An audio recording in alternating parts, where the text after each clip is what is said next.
ભાગવત ભગવાન કી જય। જે બોલે જય એને મળે જય, જે બોલે જય એનો થાય વિજય, જે ન બોલે જય એને થાય ભય, જે ન બોલે જય એનો થાય લય, જે ન બોલે જય તેનો થાય ક્ષય। જેને જય અને વિજયની ઈચ્છા હોય તેમને જય ઘોષ કરવો। પણ શાસ્ત્રીજી આ મંડપ ફાટી જાય તો જયેશભાઈને ચિંતા, આપણે શું, તમે તમારે જોરથી બોલજો ભલે ફાટી જાય એમ। જ્યારે રામજી યુદ્ધ માટે ગયા અને વાનરોની સેના લઈને ગયા તો કહે છે પહેલાં રામજીનો જયઘોષ કર્યો। એ જયઘોષ કેવો થયો? જયત્યતિ બલો રામો લક્ષ્મણશ્ચ મહાબલ, રાજા જયતિ સુગ્રીવો રાઘવેણાભિપાલિત। જયત્યતિ બલો રામો, અતિ બલિષ્ઠ એવા રામજીનો જય થાવ। અને જ્યાં વાનરોએ જયઘોષ કર્યો, જે રાક્ષસો હતા તેના હૃદય વિદીર્ણ થઈ ગયા, ચીરાઈ ગયા। અડધું કામ તો જયઘોષમાં જ પૂરું થઈ ગયું, અડધું યુદ્ધ તો રામજી આમાં જ જીતી ગયા। ખાલી વાનરોએ જયઘોષ કર્યો અને રાક્ષસોના હૃદય વિદીર્ણ થઈ ગયા। તમે એટલો જયઘોષ તો કરો કે આસુરી વૃત્તિ છે એ તો ચીરાઈ જાય, એટલો જરા જયઘોષ તો કરો। શ્રી ભાગવત ભગવાન કી જય। સુખદેવજી મહારાજ કી જય। નમઃ પાર્વતી પતય, હર હર મહાદેવ હર। તમે જ્યારે જયઘોષ કરો ને ત્યારે મુખમ નિર્યાતિ પાતકમ, મોડામાંથી બધું પાપ છે ને ત્યાં બહાર નીકળી જાય। પુનઃ પ્રવેશ સંદેહ, શાસ્ત્રીજીએ બહાર નીકળેલું પાપ જાય ક્યાં? જે આમ ચૂપચાપ બેઠો હોય ને તેના કાનમાં રહીને પેટમાં, હા, એટલે બધાએ જયઘોષ કરવાનો। શ્રી ગોવર્ધનનાથ કી જય, ગિરિરાજ ધરણ કી જય, સુખદેવજી મહારાજ કી જય। નમઃ પાર્વતી પતય, હર હર મહાદેવ હર। અકર્ણ મકરો છેસમ, આ શેષનાગ છે એને ભગવાને કાન આપ્યા નથી, શેષનાગને કાન હોતા નથી। અકર્ણ મકરો છેસમ, કેમ કાન ના આપ્યા? વિધિ બ્રહ્માંડ ભંગદી, વિધિ એટલે બ્રહ્માના મનમાં એવો ભય થયો કે આને જો કાન આપીશ ને તો બ્રહ્માંડનો ભંગ થશે। વિધિ બ્રહ્માંડ ભંગદી ગુણાના કર્ણ રામસ્ય, કોઈ રામજીના કે કૃષ્ણના ગુણાનુવાદ ગાતા હોય ત્યારે રામ અને કૃષ્ણના ગુણ જ એવા છે કે સાંભળનાર એમાં તન્મય થઈ જાય। અને શેષનાગના ઉપર તો આખી ધરા એટલે પૃથ્વી રહેલી છે। હવે શેષનાગને કાન આપો અને રામાયણની ભાગવતની કથા થતી હોય અને રામના કે કૃષ્ણનાનું ગુણાનુવાદ સાંભળે અને શિરસ સંચાલય દીધી, જો તન્મય થઈને આમ આમ માથું હલાવી દે તો આ પૃથ્વીનું શું થાય? એટલે શેષનાગને કાન ના આપ્યા કે આ માથું ના હલાવી દે। તમારે બધાએ માથું હલાવવાની છૂટ, તમારે કંઈ પૃથ્વી ઉપાડવાની નથી અને બ્રહ્માંડનો ભંગ થવાનો નથી। ખાલી ભ્રમણાઓનો ભંગ થાય તો પણ બહુ, એટલા માટે બોલવાનું। ત્યારે 29 થી 33 અધ્યાય દસમ સ્કંદના જે છે તેનું નામ રાસ પંચાધ્યાયી છે। આ 5 અધ્યાયોમાં રાસનું વર્ણન કર્યું છે। ભગવાન રાસ રમ્યા છે। આ રાસ શબ્દનો અર્થ છે રસો વૈસહ, ભગવાન રસરૂપ છે। જો ભગવાન સંપૂર્ણ રસરૂપ છે, ભગવાન સંપૂર્ણ આનંદમય છે। આનંદ એ ભગવાનનો ગુણ નથી, આનંદ એ ભગવાનનો સ્વભાવ છે। ગુણમાં અને સ્વભાવમાં ભેદ છે। ગુણ ધીરે ધીરે બદલાઈ શકે છે। સમજો કોઈ માણસ બહુ કંજૂસ હોય, એનામાં ઉદારતાનો અભાવ હોય, પછી થોડાક લોકોનો સંગ થાય, સમય જાય એટલે બદલાય, અને કંજૂસ હોય એમાંથી ઉદાર થાય તો કોઈ કંજૂસ હોય તો ઉદાર થઈ શકે છે, પણ સ્વભાવ નિત્ય હોય છે। જેમ ઉષ્ણત્વ એ અગ્નિનો સ્વભાવ છે, શીતલ હોય તો એને અગ્નિ કહેવાય જ નહીં, ત્યારે ઉષ્ણત્વ એ અગ્નિનો ધર્મ છે। ધર્મ જે નિત્ય હોય તેને કહેવાય છે, અને ગુણ જે છે તે આગંતુક છે, આવે અને જાય એને કહેવાય આગંતુક। જેમ શીતલત્વ એ પાણીનો સ્વભાવ છે, તમે એને ગરમ કરો તો તમારે પ્રયત્ન કરવો પડે, ચૂલો સળગાવવો પડે, ગેસ સળગાવવો પડે, પછી પાણી ગરમ થાય, પછી ઠંડુ કરવા માટે તમારે પુરુષાર્થ નહીં કરવાનો, થોડો સમય થાય એટલે આપોઆપ જ થઈ જાય। સ્વભાવ આપોઆપ પ્રાપ્ત થાય છે। ત્યારે જીવનો મૂળ સ્વભાવ કયો છે? સચ્ચિદાનંદ એ જીવનો મૂળ સ્વભાવ છે અને જીવ પોતાનો સ્વભાવ ભૂલી ગયો છે. સત્સંગ દ્વારા જ્ઞાન નિર્માણ થતું નથી, અજ્ઞાનનું આવરણ હટે છે. અજ્ઞાને નાવૃતમ જ્ઞાનમ, જેમ સૂર્ય વાદળાઓમાં ઢંકાઈ ગયો હોય તેમ જ્ઞાન અજ્ઞાનથી ઢંકાઈ ગયું છે. વાદળા ખસે એટલે સૂર્યનો જન્મ થતો નથી, સૂર્ય તો છે જ, કેવળ ઢંકાઈ ગયો તો તે આવરણ દૂર થાય છે. એમ જીવ માત્રના મૂળભૂત સ્વભાવમાં આનંદ છે જ, આનંદ બહારથી લાવવાનો નથી. આનંદ મનુષ્યના ભીતર જ છે. કેવળ ઈશ્વરનું સ્મરણ કરે એટલે આનંદનું પ્રગટીકરણ થાય છે, આનંદ ઉત્પન્ન થતો નથી. જેમ એનર્જી છે, શક્તિ, તે ઉત્પન્ન થતી નથી, રીપ્રોડ્યુસ થાય છે. ડાયનેમો શું કરે છે? શક્તિને પેદા કરતો નથી, શક્તિ તો છે જ, એનર્જી વધતી નથી, એનર્જી ઘટતી નથી. આ સૃષ્ટિમાં એક પણ પરમાણુ વધી શકતો નથી અને એક પણ પરમાણુ ઘટી શકતો નથી. પ્રકૃતિમાં પરમાણુ જે છે એ નિત્ય છે અને જીવ જે છે તે અનંત છે. હમણાં થોડા વખત પહેલાં કોઈ કે આવું આવાહન કર્યું હતું કે પુનર્જન્મ સિદ્ધ કરી આપે એને આટલા લાખનું કે કરોડનું કંઈ ઇનામ. થોડા વર્ષ પહેલાં થોડા વખતે આ લોકોને આવું ભૂત સવાર થાય છે. પછી પેપરવાળાઓને પણ કંઈ મસાલો જોઈએ એટલે કંઈ ને કંઈ છાપે, ટીવીવાળાને કંઈક સમય પૂરો કરવાનો હોય એટલે છાપે. આ બધા લોકો બળબડાટ કરે છે, કોઈને રૂપિયા આપવાનાથી ખાલી સસ્તી પ્રસિદ્ધિ જોઈએ છે. અને આપણે જે માનતા ન હોય ઈશ્વર પુનર્જન્મ, તેમના રૂપિયા લઈને કામ શું? બુદ્ધિ બગાડવા માટે. અમે સામે એવું કહીએ છીએ કે પુનર્જન્મ નથી એવું તમે સિદ્ધ કરો તો હું તમને 5 કરોડ આપીશ, તમે 10 કરોડ આપવાના હોય તો હું 20 કરોડ આપીશ. એનું કારણ આ લોકોને બોલવાનું જ છે, આપવાનું છે જ નહીં. માત્ર કેવળ પ્રસિદ્ધિ માટેના આ બધા પ્રપોગંડાય છે. વસ્તુતઃ કોઈને કંઈ કરવું નથી. જેનાથી ધર્મ, અર્થ, કામ અને મોક્ષ આ 4 પુરુષાર્થ સિદ્ધ થાય છે તે વૈદિક માર્ગને છોડી અને જ્યારથી લોકો પાખંડ ધર્મમાં જોડાયા ત્યારથી અનર્થ થવા લાગ્યો. એટલે ભાગવતજીના 5મા સ્કંદમાં બધા નરકોનું વર્ણન છે. એમાં એવું લખ્યું વેદવ્યાસે કે વૈદિક ધર્મ છોડી અને પાખંડ ધર્મનો આશ્રય કરે તો શું થાય? યસ્ત્વિહ વૈ નિજ વેદ પથાદનાબત્ય ભગત પાખંડાનુચોપગતમ. વૈદિક ધર્મને છોડી અને પાખંડ ધર્મનો આશ્રય કરે તે માણસ અસીપત્ર નામનું જે નરક છે તેમાં પ્રવેશ કરે છે. અસીપત્ર કોને કહેવાય? અસી એટલે તલવાર અને પત્ર એટલે પાંદડા. જે નરકમાં પાંદડા છે તે વૃક્ષના પાંદડા કેવા છે? તલવાર જેવા, બંને તરફ ધારવાળા. યમદૂતો એને અસીપત્ર નામના ઘોર નરકમાં નાખે છે. પછી આ જીવ ચાલે નહીં, કેમ કે પાંદડા જે હોય એ શરીરને આમ અડકે અને ઘસાય એટલે ઘા પડતા જાય શરીરમાં, એટલે આગળ જવાનું ટાળે. પણ એની પાછળ યમદૂતો કોરડા લઈને ચાલતા હોય છે અને યમદૂતો મીઠામાં બોળેલા જે કોરડા હોય તેના શરીર ઉપર આમ પ્રહાર કરે. પછી પેલો પાછળ કોરડા પડે અને આગળ પેલા પર્ણ વાગે એટલે પરેશાન થાય. પણ મળમૂત્ર નીકળી જાય ત્યાં સુધી પેલા યમદૂતો એને મારતા રહે છે. પછી આગળ જાય, પતિતમ પછી પડે, મૂર્છિત પછી મૂર્છિત થાય, પણ હોશમાં આવે એટલે ફરી પાછા તેને યમદૂતો મારે છે. તાત્પર્ય આવું કે કલિયુગમાં લોકો પાખંડ ધર્મનો આશ્રય કરે છે અને તેનું આ પરિણામ છે.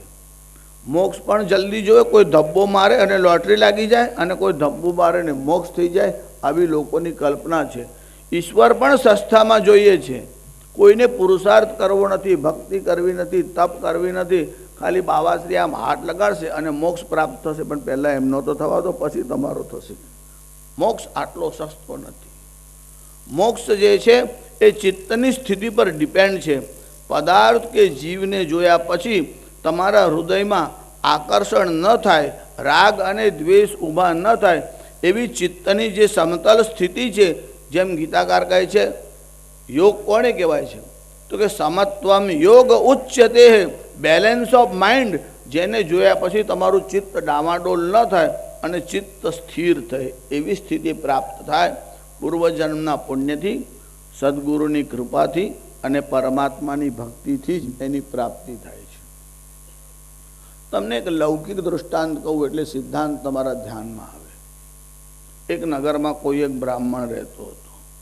તે બહુ દરિદ્ર, જો વાર્તામાં બ્રાહ્મણ ને વાણિયા બેવ આવે, અને બ્રાહ્મણ આવે ત્યારે દરિદ્ર તો એવું આવે, અને વાણિયો આવે ત્યારે લોભી છે એવું આવે. ને વાણિયા વગર તો વાર્તા કથા પૂરી થાય જ નહીં. સત્યનારાયણની આટલી કથા આવે, એમાંય વાણિયો આવે, સાધુ વાણિયો આવે, એનો વાર્તાકારને આનંદ તો જ આવે. એટલે બ્રાહ્મણ આવે એટલે દરિદ્રી હતો એવું આવે. આ બ્રાહ્મણની વાર્તા આવી એટલે કે બ્રાહ્મણ બહુ દરિદ્રી હતું. ઘરમાં 2 ટાઈમ જમી શકે એટલી સ્થિતિ પણ નહોતી. ઘરની જવાબદારીથી ત્રાસી ગયો.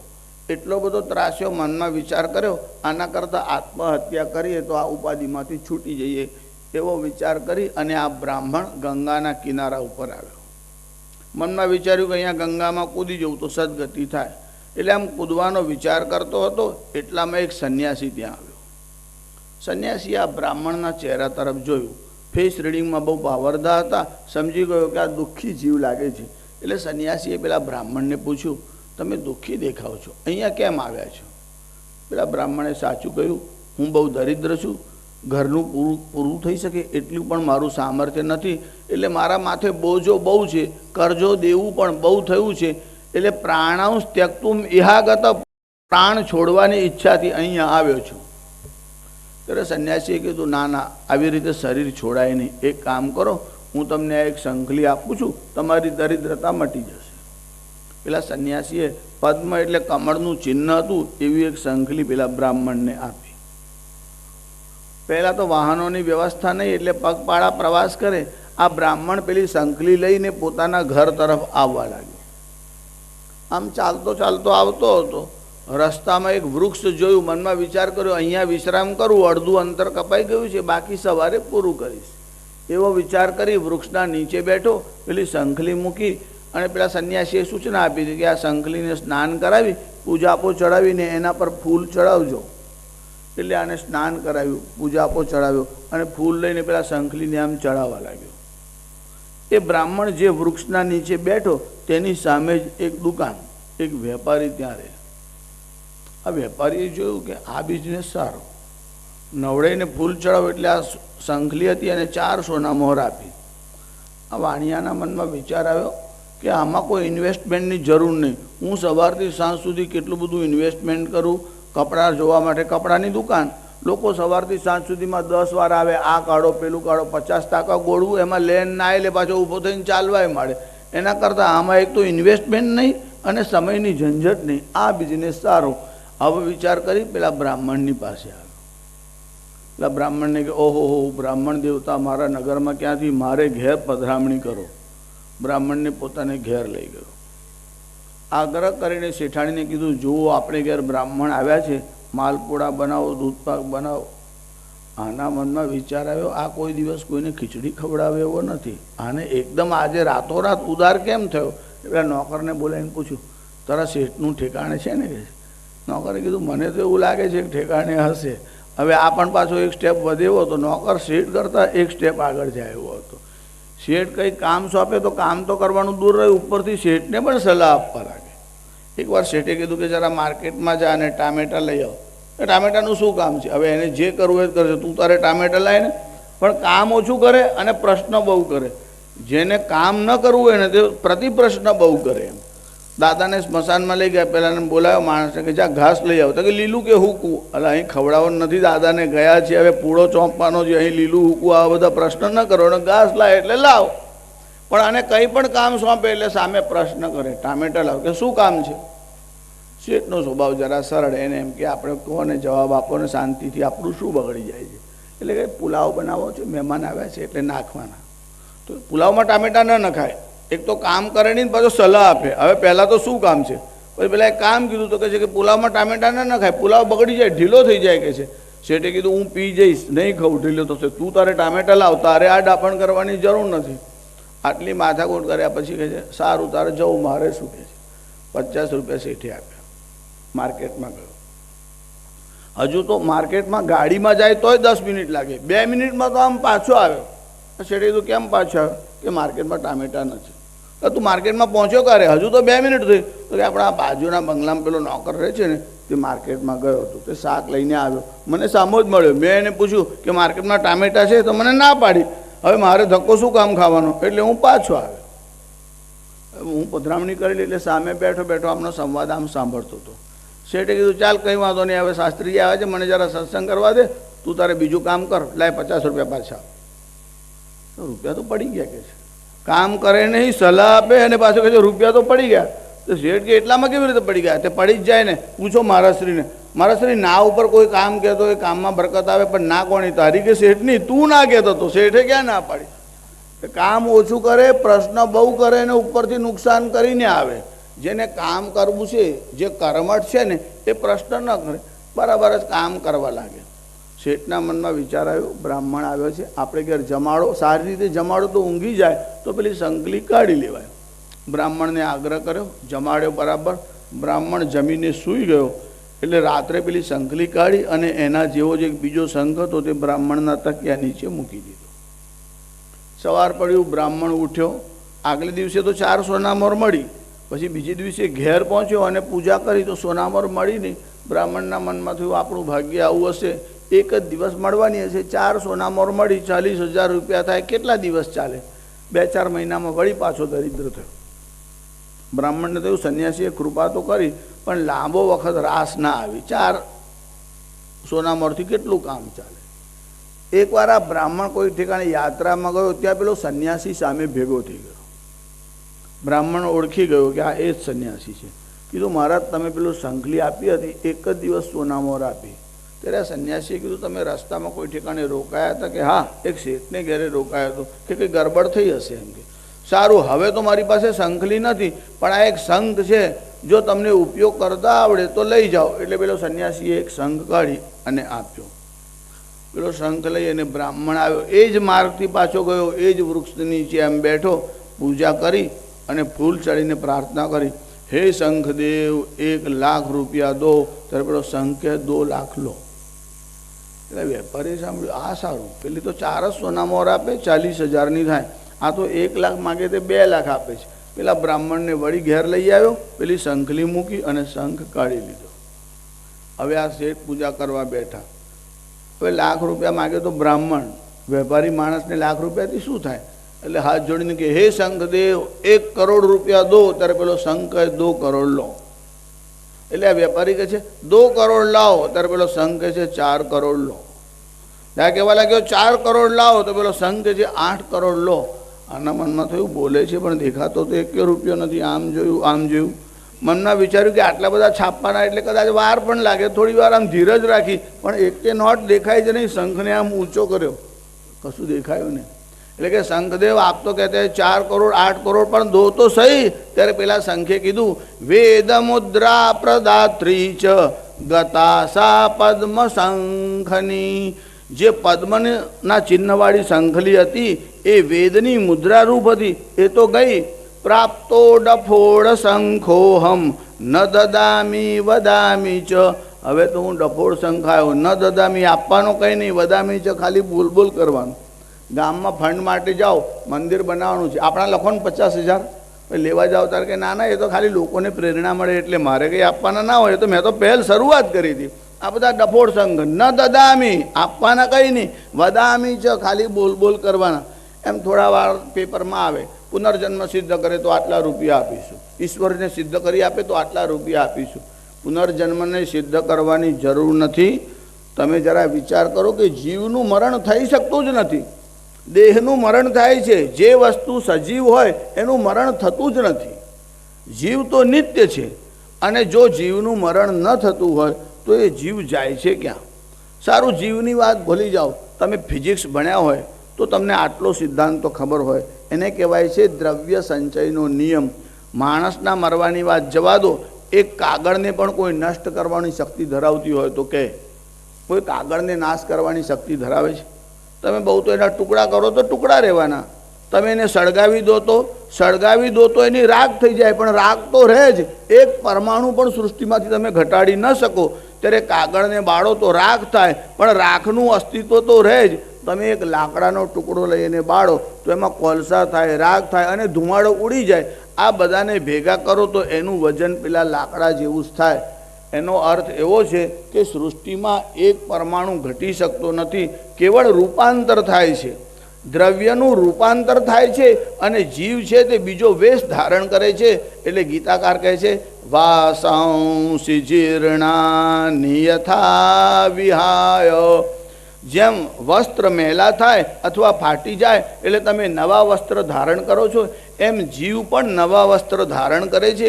એને કહેવાય છે પુનર્જન્મ. એટલે ઇસ્લામ લોકોની જે કલ્પના છે એમાં પુનર્જન્મ નથી. કયામતમાં તો માને છે. એમને જરા પૂછો કયામત એટલે શું? કે પ્રલય થાય, બધા જીવો છે તે ખુદાની પાસે જાય, પછી શું થાય? કે ફરી જ્યારે નવી સૃષ્ટિ થાય ત્યારે રચના કરે. એનો અર્થ એવો થયો કે તમારો પુનર્જન્મ લાંબા સમયે થાય છે. થાય તો છે જ. લોકો જુદા જુદા શબ્દોમાં સ્વીકાર કરે છે, સ્વીકાર કરવો જ પડે છે. પુનર્જન્મ થાય જ છે. આ જીવ નષ્ટ થઈ શકતો નથી. આ જીવ 84 લાખ વિવિધ પ્રકારની યોનિઓમાં ફરે છે. તમે જેનું ચિંતન કરશો એવી યોનિમાં તમારો જન્મ થશે. એટલે જળ ભરતની કથામાં એવું આવે છે કે આ ભરતજી પોતાના રાજ્યનો ત્યાગ કરી અને ગંડકી નદીના કિનારે આવ્યા. નદીમાં ઊભા રહી અને મંત્રનો જપ કરતા હતા.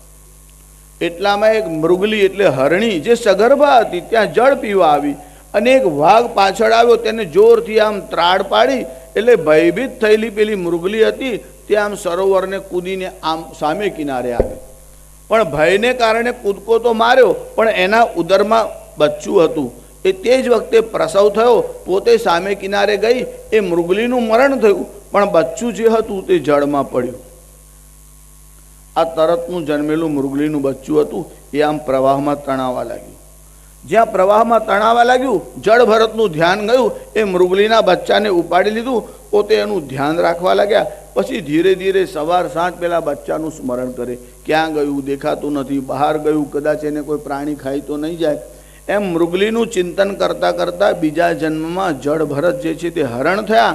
પછી આશ્રમ પાસે ગયા અને પૂર્વજન્મના પ્રભાવથી પછી જળ ભરત થઈને આવ્યા. તાત્પર્ય એવું કે મરતી વખતે તમે જેવું ચિંતન કરશો એવી યોનિમાં તમારો જન્મ થશે.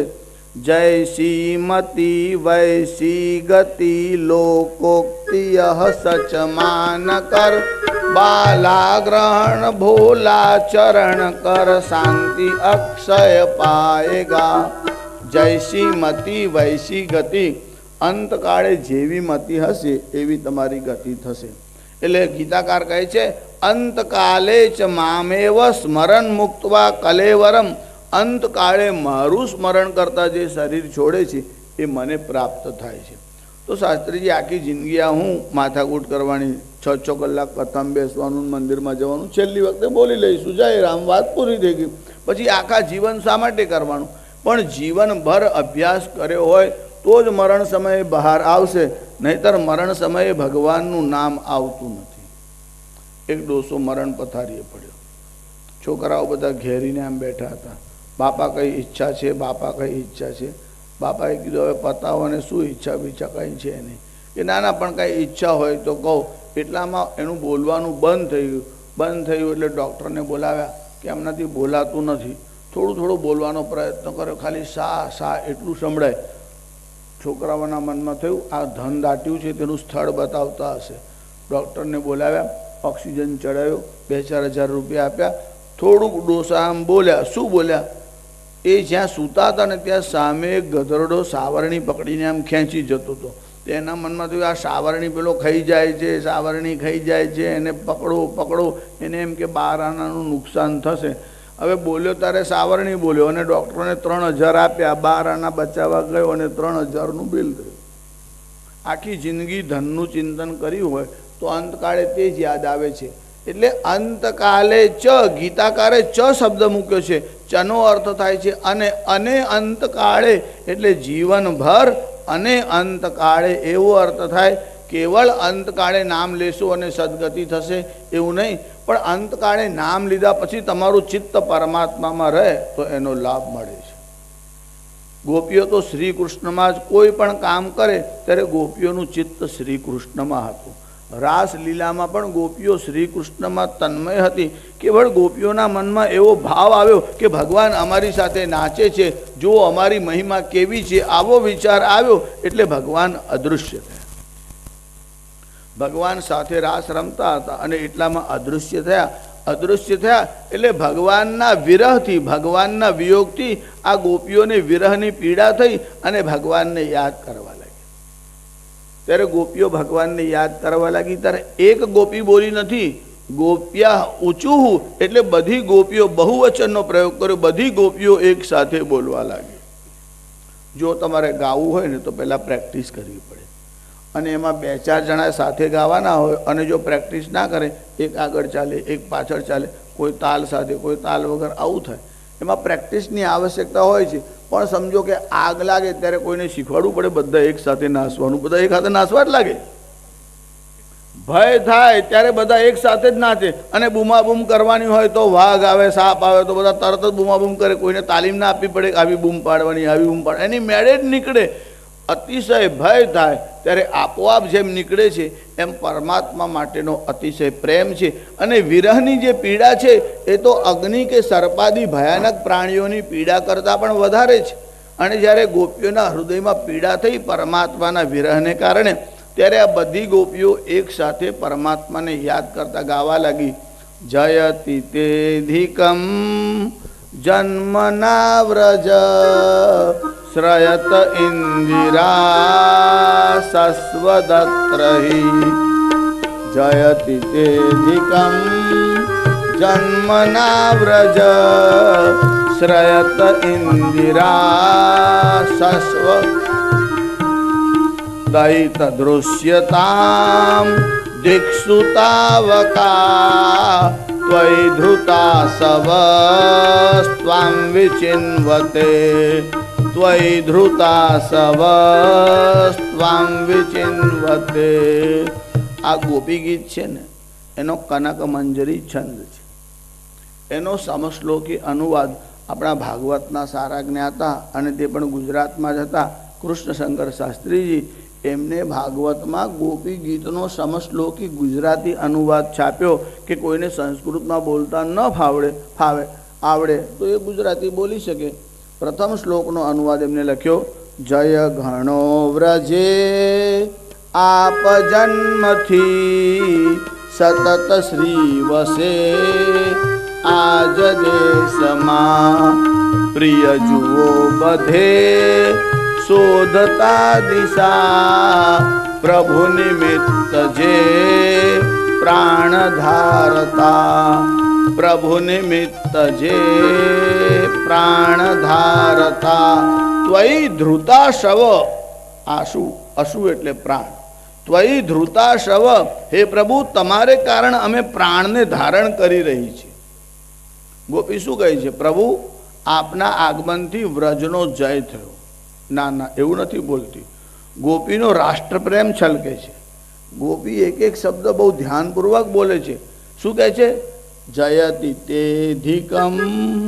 જો ખાલી જય બોલત તો એવો અર્થ થાત કે વ્રજનો બહુ જય થયો, પણ અધિક શબ્દનો પ્રયોગ કર્યો. જયતિ તેધિકમ જન્મના વ્રજ. પ્રભુ તમારા આવવાથી વ્રજનો અધિક જય થયો, પણ વ્રજનો જય તો હતો જ.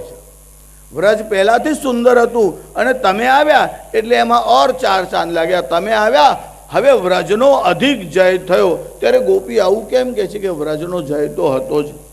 પહેલેથી જ વ્રજ બહુ સમૃદ્ધિવાળું હતું એવું ગોપી શા માટે કહે છે? અને વળી ભગવાનની સામે કહે છે કે તમારા આવવાથી વ્રજનો અધિક જય થયો. ત્યારે ભગવાને કીધું કે એવું તમારું તો દરેક જણ પોતાના ગામને અને નગરને વખાણ કરે, એમ તમે તમારા નગરના વખાણ કરો. હું કેવી રીતે માનું કે વ્રજનો પહેલાથી જય હતો? ભગવાને પ્રશ્ન કર્યો ત્યારે ગોપીઓ ભગવાનને કહેવા લાગી અમારી પાસે એનું સમાધાન છે. શ્રી કૃષ્ણ કીધું પ્રમાણ આપો. એટલે આ બધી ગોપીઓ શ્રી કૃષ્ણને ઘેરી વળી અને કોઈએ ભગવાનનો હાથ પકડ્યો, કોઈએ ભગવાનના ચરણ પકડ્યા, કોઈ ભગવાનના શ્રી અંગને સ્પર્શ કરવા લાગી. કીધું આ રહ્યું પ્રમાણ. ત્યારે ભગવાન કહે છે પ્રમાણ શું આપ્યું? આ રહ્યું કરીને બધા ભગવાનને સ્પર્શ કરવા લાગ્યા. ત્યારે ભગવાનને પૂછ્યું આ બ્રહ્માંડ કેટલું મોટું છે? ભગવાન કે બ્રહ્માંડ તો ઘણું મોટું છે. તો પછી તમને અહીંયા આવવાની ઈચ્છા કેમ થઈ? ઓસ્ટ્રેલિયામાં કેમ ના ગયા? અમેરિકામાં કેમ ના ગયા? દક્ષિણ ધ્રુવમાં કેમ ના ગયા? એનું કારણ તમને પણ અહીંયા આવવાની ઈચ્છા થાય છે. જો ભગવાનને વિદેશમાં જવાની ઈચ્છા થતી નથી, વિદેશમાં તો ભગવાન પોતાના પૈગંબરોને મોકલે છે, મેસેન્જરોને મોકલે છે, ટપાલીને મોકલે છે, જાતે જતા નથી. જાતે તો ભારત ભૂમિમાં જ આવે છે. કૃષ્ણસ્તુ ભગવાન સ્વયં, શ્રી કૃષ્ણ સાક્ષાત પરમાત્મા છે અને એમને આવવાની ઈચ્છા થઈ તો ભારતમાં આવ્યા. દુર્લભમ ભારતે જન્મ, ભારતમાં જન્મ થાય તે દુર્લભ છે. તમે વિદેશમાં જાઓ તો વાંધો નહીં, પણ તમારો જન્મ વિદેશમાં થાય અને વિદેશમાં મરણ થાય આવી ઈચ્છા ન રાખશો. જન્મ તો ભારત ભૂમિમાં જ થાય અને મરણ પણ ભારત ભૂમિમાં થાય એવી જ ઈચ્છા રાખો. આ ભારત ભૂમિ એવી દિવ્ય છે, દેવતાઓને પણ અહીં આવવાની ઈચ્છા થાય છે. પરમાત્માના જેટલા અવતાર થયા ભારત ભૂમિમાં થયા. એટલું નહીં, જેટલા જેટલા ધર્મ થયા અને જે ધર્મના સ્થાપકો થયા, વસ્તુતઃ સંપ્રદાય એ પણ એશિયામાં જ થયા. એશિયાની બહાર કોઈ ધર્મની સ્થાપના થઈ નથી. ચાહે ઈસાઈ હોય, ચાહે મુસ્લિમ હોય, ચાહે યહૂદી હોય, આ જેરુસલેમમાં થયા, અરબસ્તાનમાં થયા. એશિયાની બહાર કોઈ ધર્મની સ્થાપના થઈ હોય એવું તમને યાદ હોય તો કહો. પ્રચાર માટે લોકો બહાર ગયા છે, પણ એમનું ઉત્પત્તિ સ્થાન તો એશિયા જ છે અને એમાં પણ અવતારની જે જન્મભૂમિ છે એ તો ભારત વર્ષ જ છે. જ્યારે જ્યારે ભગવાનને આવવાની ઈચ્છા થઈ ભારત ભૂમિમાં જ આવ્યા છે. ગોપીઓએ કહ્યું આ ભૂમિ દિવ્ય છે, એમાં પણ વ્રજમાં તમે આવવાની ઈચ્છા કરી, એનો અર્થ જ એવો કે આ ભૂમિ બહુ દિવ્ય છે. એનું નામ વ્રજ છે. આ વ્રજ શબ્દ કેવી રીતે આવ્યો? બ્રહ્મરજ એટલે જ્યાં બ્રહ્મ કહેતા પરબ્રહ્મ પરમાત્માની ચરણરજ જ્યાં પડી એટલે એનું નામ છે બ્રહ્મરજ. એ બ્રહ્મનો બ્ર અને રજનો જ, આ બંને અક્ષર લઈ અને બ્રજ. તમે જેને વ્રજ બોલો છો ને, ઉત્તર ભાષી લોકો એને બ્રજ બોલે. વૃંદાવન હોય તો બૃંદાવન અને વેણું હોય તો બેણું. વકારનો બકાર બોલાય છે, એ અભેદ છે. ત્યારે જ્યાં ભગવાનને આવવાની ઈચ્છા થઈ એવી આ દિવ્ય ભૂમિ છે. ગોપી કહે છે અમારી ભૂમિ એક તો દિવ્ય છે અને તમે આવ્યા, હવે તો આ ભૂમિના 4 ચાંદ લાગી ગયા. આખા વિશ્વને અમે ગર્વથી કહી શકીએ છીએ કે વિશ્વમાં આવો કોઈ અવતાર થયો હોય તો અમારી વ્રજ ભૂમિમાં થયો, ભારત ભૂમિમાં થયો. પોતાની ભૂમિ માટે, માતૃભૂમિ માટે ગર્વ છે. આ ગોપી આવું બોલે છે. જયતિ તેધિકમ જન્મના વ્રજ શ્રયત ઇન્દિરા સસ્વદત્રહી. ઇન્દિરા એટલે લક્ષ્મી. લક્ષ્મીના ઘણા બધા નામો છે. ઇન્દિરા લોકમાતામાં ક્ષીરોદ તનયા રમા. ક્ષીરોદ તનયા, ક્ષીર એટલે દૂધ અને ક્ષીરોદ તનયા એટલે ક્ષીર સાગરમાંથી જેનું પ્રાગટ્ય થયું તે લક્ષ્મીજી ક્ષીર સાગરમાંથી બહાર આવ્યા. ઇન્દિરા નામ પણ લક્ષ્મીજીનું જ છે. ત્યારે આપના આવ્યા પછી લક્ષ્મીજી વૈકુંઠમાં ન રહ્યા. લક્ષ્મીજીના મનમાં વિચાર આવ્યો આ વ્રજભૂમિમાં જાય છે, એવું વ્રજભૂમિમાં શું છે કે અહીંયા વૈકુંઠમાં નથી અને વૈકુંઠને છોડીને ત્યાં જાય છે. ત્યારે લક્ષ્મીજી કહેવા લાગ્યા મને સાથે લઈ જાઓ. ભગવાને કીધું અહીંયા વૈકુંઠમાં રહો ને, અહીંયા તો કેવો સરસ વૈભવ છે, ત્યાં વ્રજમાં આવીને શું કરશો? લક્ષ્મીજી કીધું ના, જ્યાં તમે જશો હું પણ ત્યાં જ આવીશ.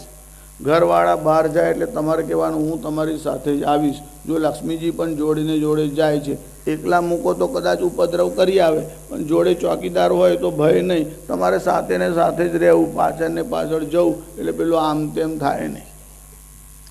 લક્ષ્મીજી ભગવાનની સાથે આવ્યા અને જ્યારે લક્ષ્મીજી ભગવાનની સાથે આવ્યા ત્યારે શું થયું? શશ્વદત્રહી. શશ્વદ એટલે નિત્ય.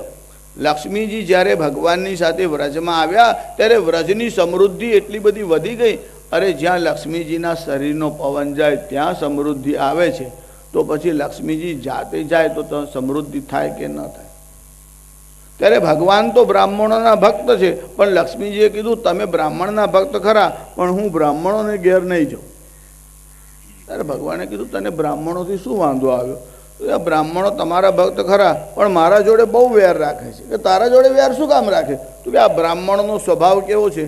પિતો ગસ્તે ન તાતશ્ચરણ તલહતો વલ્લભોન્યેન રોષાદ આ બાલ્યાદ વિપ્રવર્ય સ્વવદન વિવરે ધારિતા વૈરિણી મે ગેહમ મે છેદયંતી પ્રતિદિવસ ઉમાકાંત પૂજા નિમિત્તમ તસ્માત ખિન્નો સદાહમ દ્વિજકુલ સદનમ નાથ નિત્યમ ત્યજામી હું બ્રાહ્મણો ઉપર ખિન્ન છું. એનું કારણ છે પિતો ગસ્ત્યેન તાત, એક અગસ્ત્ય નામનો બ્રાહ્મણ હતો.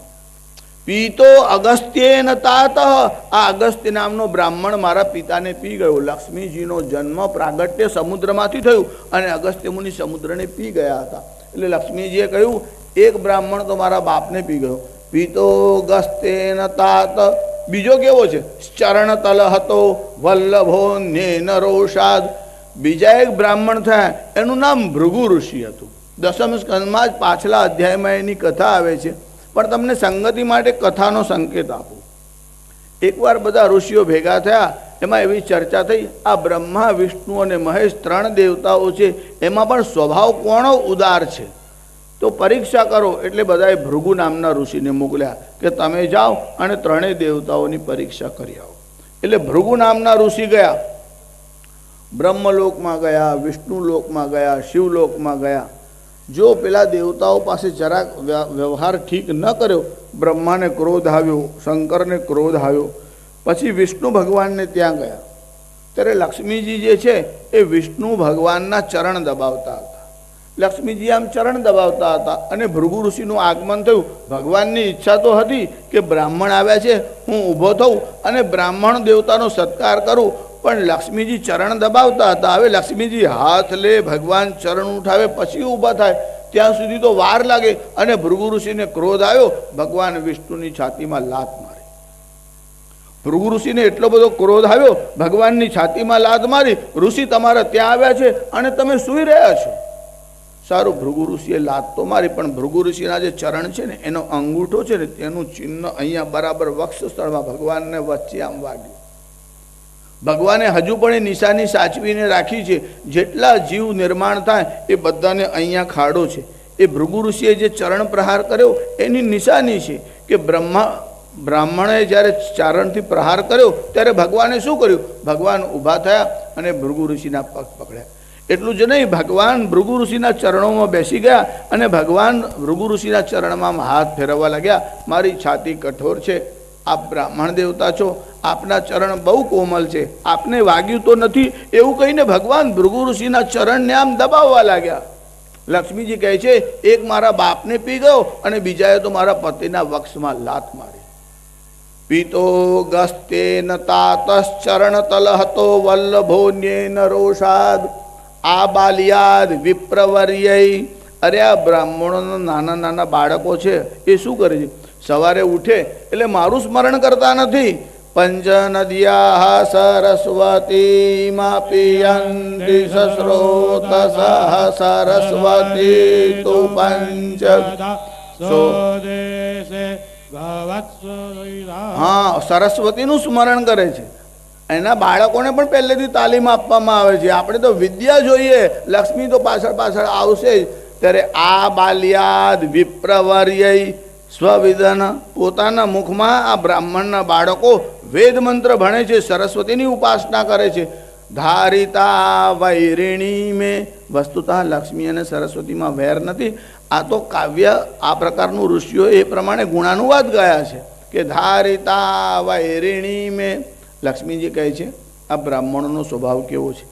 ગેહમ મે છેદયંતી, મારું ઘર સવાર સવારમાં તોડી નાખે છે.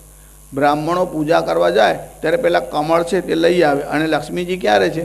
પદ્માનને પદ્મ વિપદ્મ પત્રે પદ્મ પ્રિયે પદ્મ દલાય તાક્ષી. પદ્મ એટલે કમળ અને પદ્માનના ભગવાનનું લક્ષ્મીનું મુખ પણ કમળ જેવું છે અને પદ્મ એ એમનું ઘર છે. ત્યારે કમળમાં લક્ષ્મીજીનો વાસ છે. ત્યારે આ બ્રાહ્મણો કમળનું ફૂલ કાપે છે.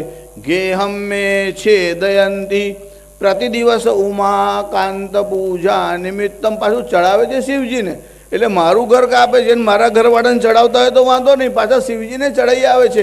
ગેહમ મે છેદયંતી પ્રતિ દિવસ ઉમાકાંત પૂજા નિમિત્તમ તસ્માત ખિન્નો સદાહમ દ્વિજકુલ સદનમ નાથ નિત્યમ ત્યજામી. એટલે હું એમના ઉપર ખિન્ન રહું છું અને બ્રાહ્મણોના ઘેરે જવાનું પસંદ કરતી નથી. વાણિયાનું ઘર સારું, રોજ સવારે હા ડાબડીમાં આમ પંપાડીને રાખે, ફૂલ ચડાવે, મારી બહુ કાળજી કરે. છોકરાના દેખતા ના ખોલે, વહુના દેખતા ના ખોલે, બીજા કોઈની નજર લક્ષ્મીજીને લાગે જ નહીં. લક્ષ્મીજી કહે છે તસ્માત કૃપણમાશ્રય, એટલે હું તો કંજૂસના ઘેરે જ રહું છું. ઉદાર હોય તો ઘડી ઘડી બહાર કાઢે, આપ્યા કરે.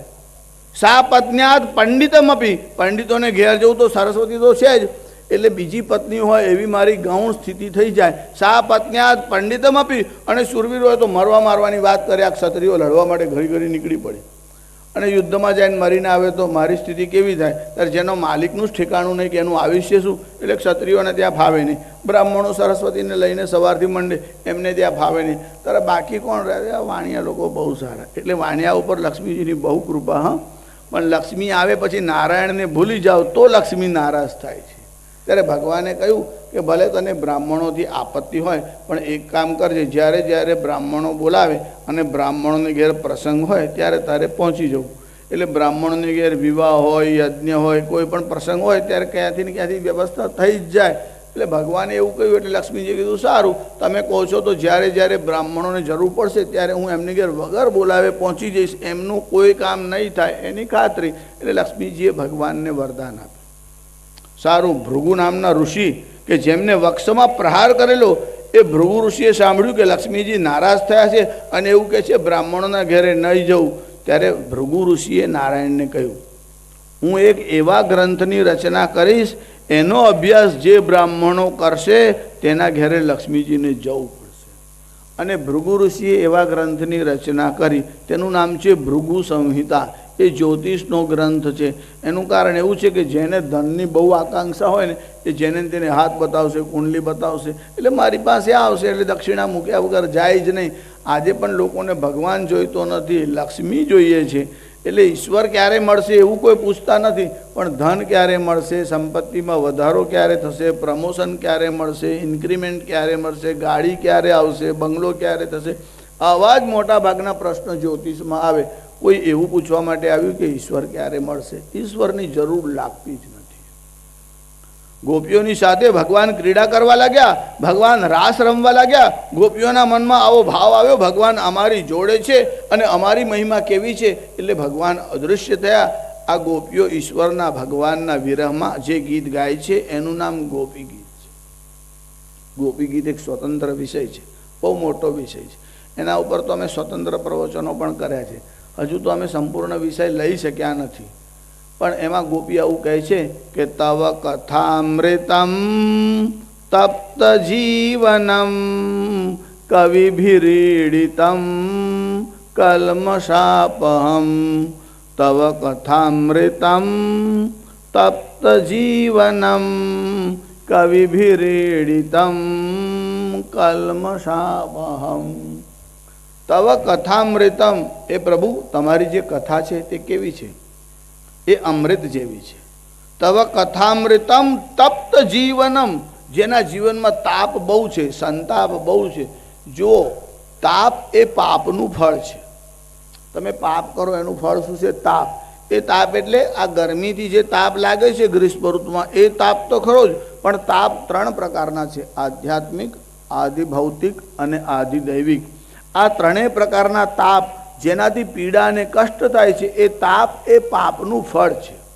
પણ તમારી કથાનું જે શ્રવણ કરે એના બધા તાપને તમે હરી લો છો. તવ કથામૃતમ તપ્ત જીવનમ કવિભિરીડિતમ કલ્મષાપહમ. કવિભિરીડિતમ, કવિ એટલે વિદ્વાન. કેવળ જોડકના જોડે એને કવિ ન કહેવાય. હા, કવિભિરીડિતમ, કવિર મનીષી, જે મનીષી છે તે કવિ છે.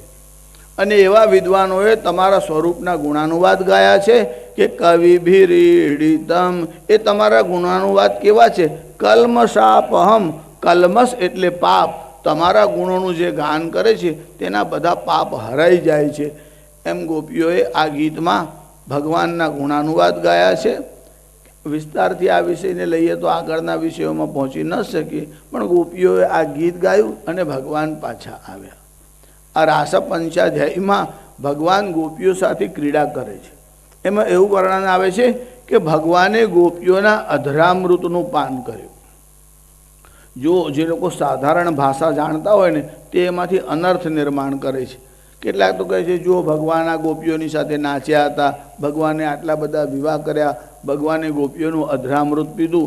આમ રાસલીલાનો વિકૃત અર્થ કરવાવાળા પણ કેટલાક લોકો છે અને એમને શ્રી કૃષ્ણના ઉપર આક્ષેપ કર્યા છે કે ભગવાને અધરામૃત પીધું.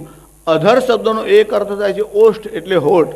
તમે લૌકિક અર્થમાં સમજો કે ભગવાને ગોપીઓના અધરામૃતનું પાન કર્યું, એવા અર્થમાં નથી. બહુ સુંદર વ્યાખ્યા અમારા ટીકાકારોએ કરી છે. ધરા એટલે પૃથ્વી અને અધરા એટલે પૃથ્વી નહીં. અધરનો એક અર્થ થાય છે હોઠ, પણ અધરા એટલે પૃથ્વી લોકનું અમૃત નહીં, દિવ્ય લોકનું અમૃત આપ્યું. જુઓ, જે રાસલીલામાં ગયા તેને ગોલોકનો લાભ મળ્યો. રાસલીલા એ તો અતિ દિવ્ય લીલા છે.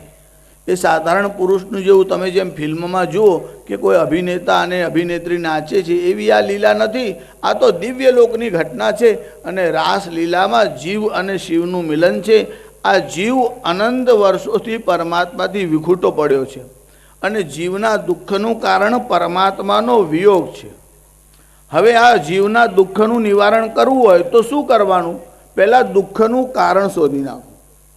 જો તમારામાંથી જેને બ્રહ્મ સંબંધ લીધો હશે ને એને ખબર હશે કે બ્રહ્મ સંબંધમાં એવું કહેવામાં આવે છે કે આ જીવ અનાદિ સમયથી વિખૂટો પડ્યો છે અને વિખૂટો પડેલો જીવ પાછો પરમાત્માને મળે અને બ્રહ્મ જોડે એનો સંબંધ થાય, માટે એનું નામ બ્રહ્મ સંબંધ છે. પણ જીવ વિખૂટો પડ્યો કયા કારણથી અને દુઃખનું કારણ શું છે અને દુઃખમાંથી છૂટવાનો ઉપાય કયો? હું તમને લૌકિક દૃષ્ટાંત કહું. કોલસો છે તે કાળો છે. કોઈના મનમાં એવો વિચાર આવ્યો કે આ કોલસો છે એની કાળાશ આપણે કાઢવી છે, દૂર કરવી છે, તો શું કરવાનું? તમે એને દૂધથી ધોવો અને 6 મહિના સુધી દૂધમાં પલાળી રાખો તો આ કોલસો સફેદ થાય ખરો? ન થાય. સાબુથી ધુઓ, સારામાં સારી જાહેરાત આવતી હોય એવો સાબુ લઈ આવો, કોલસાને ધો, એ સફેદ થાય નહીં. ત્યારે કોલસાને સફેદ કરવા માટે ગમે તેટલો પ્રયત્ન કરો, એમાંથી કાળાશ જાય નહીં. જીવની દુઃખ અને કોલસાની કાળાશ, આ બે કાઢવાનું કામ કઠિન છે, પણ સંકલ્પ કરો તો દરેક કામ થઈ શકે છે. તમારે મનમાં એવો વિચાર આવે કે બસ આની કાળાશ કાઢવી જ છે, તો પહેલાં કાળાશ આવી કેવી રીતે તે શોધી નાખો.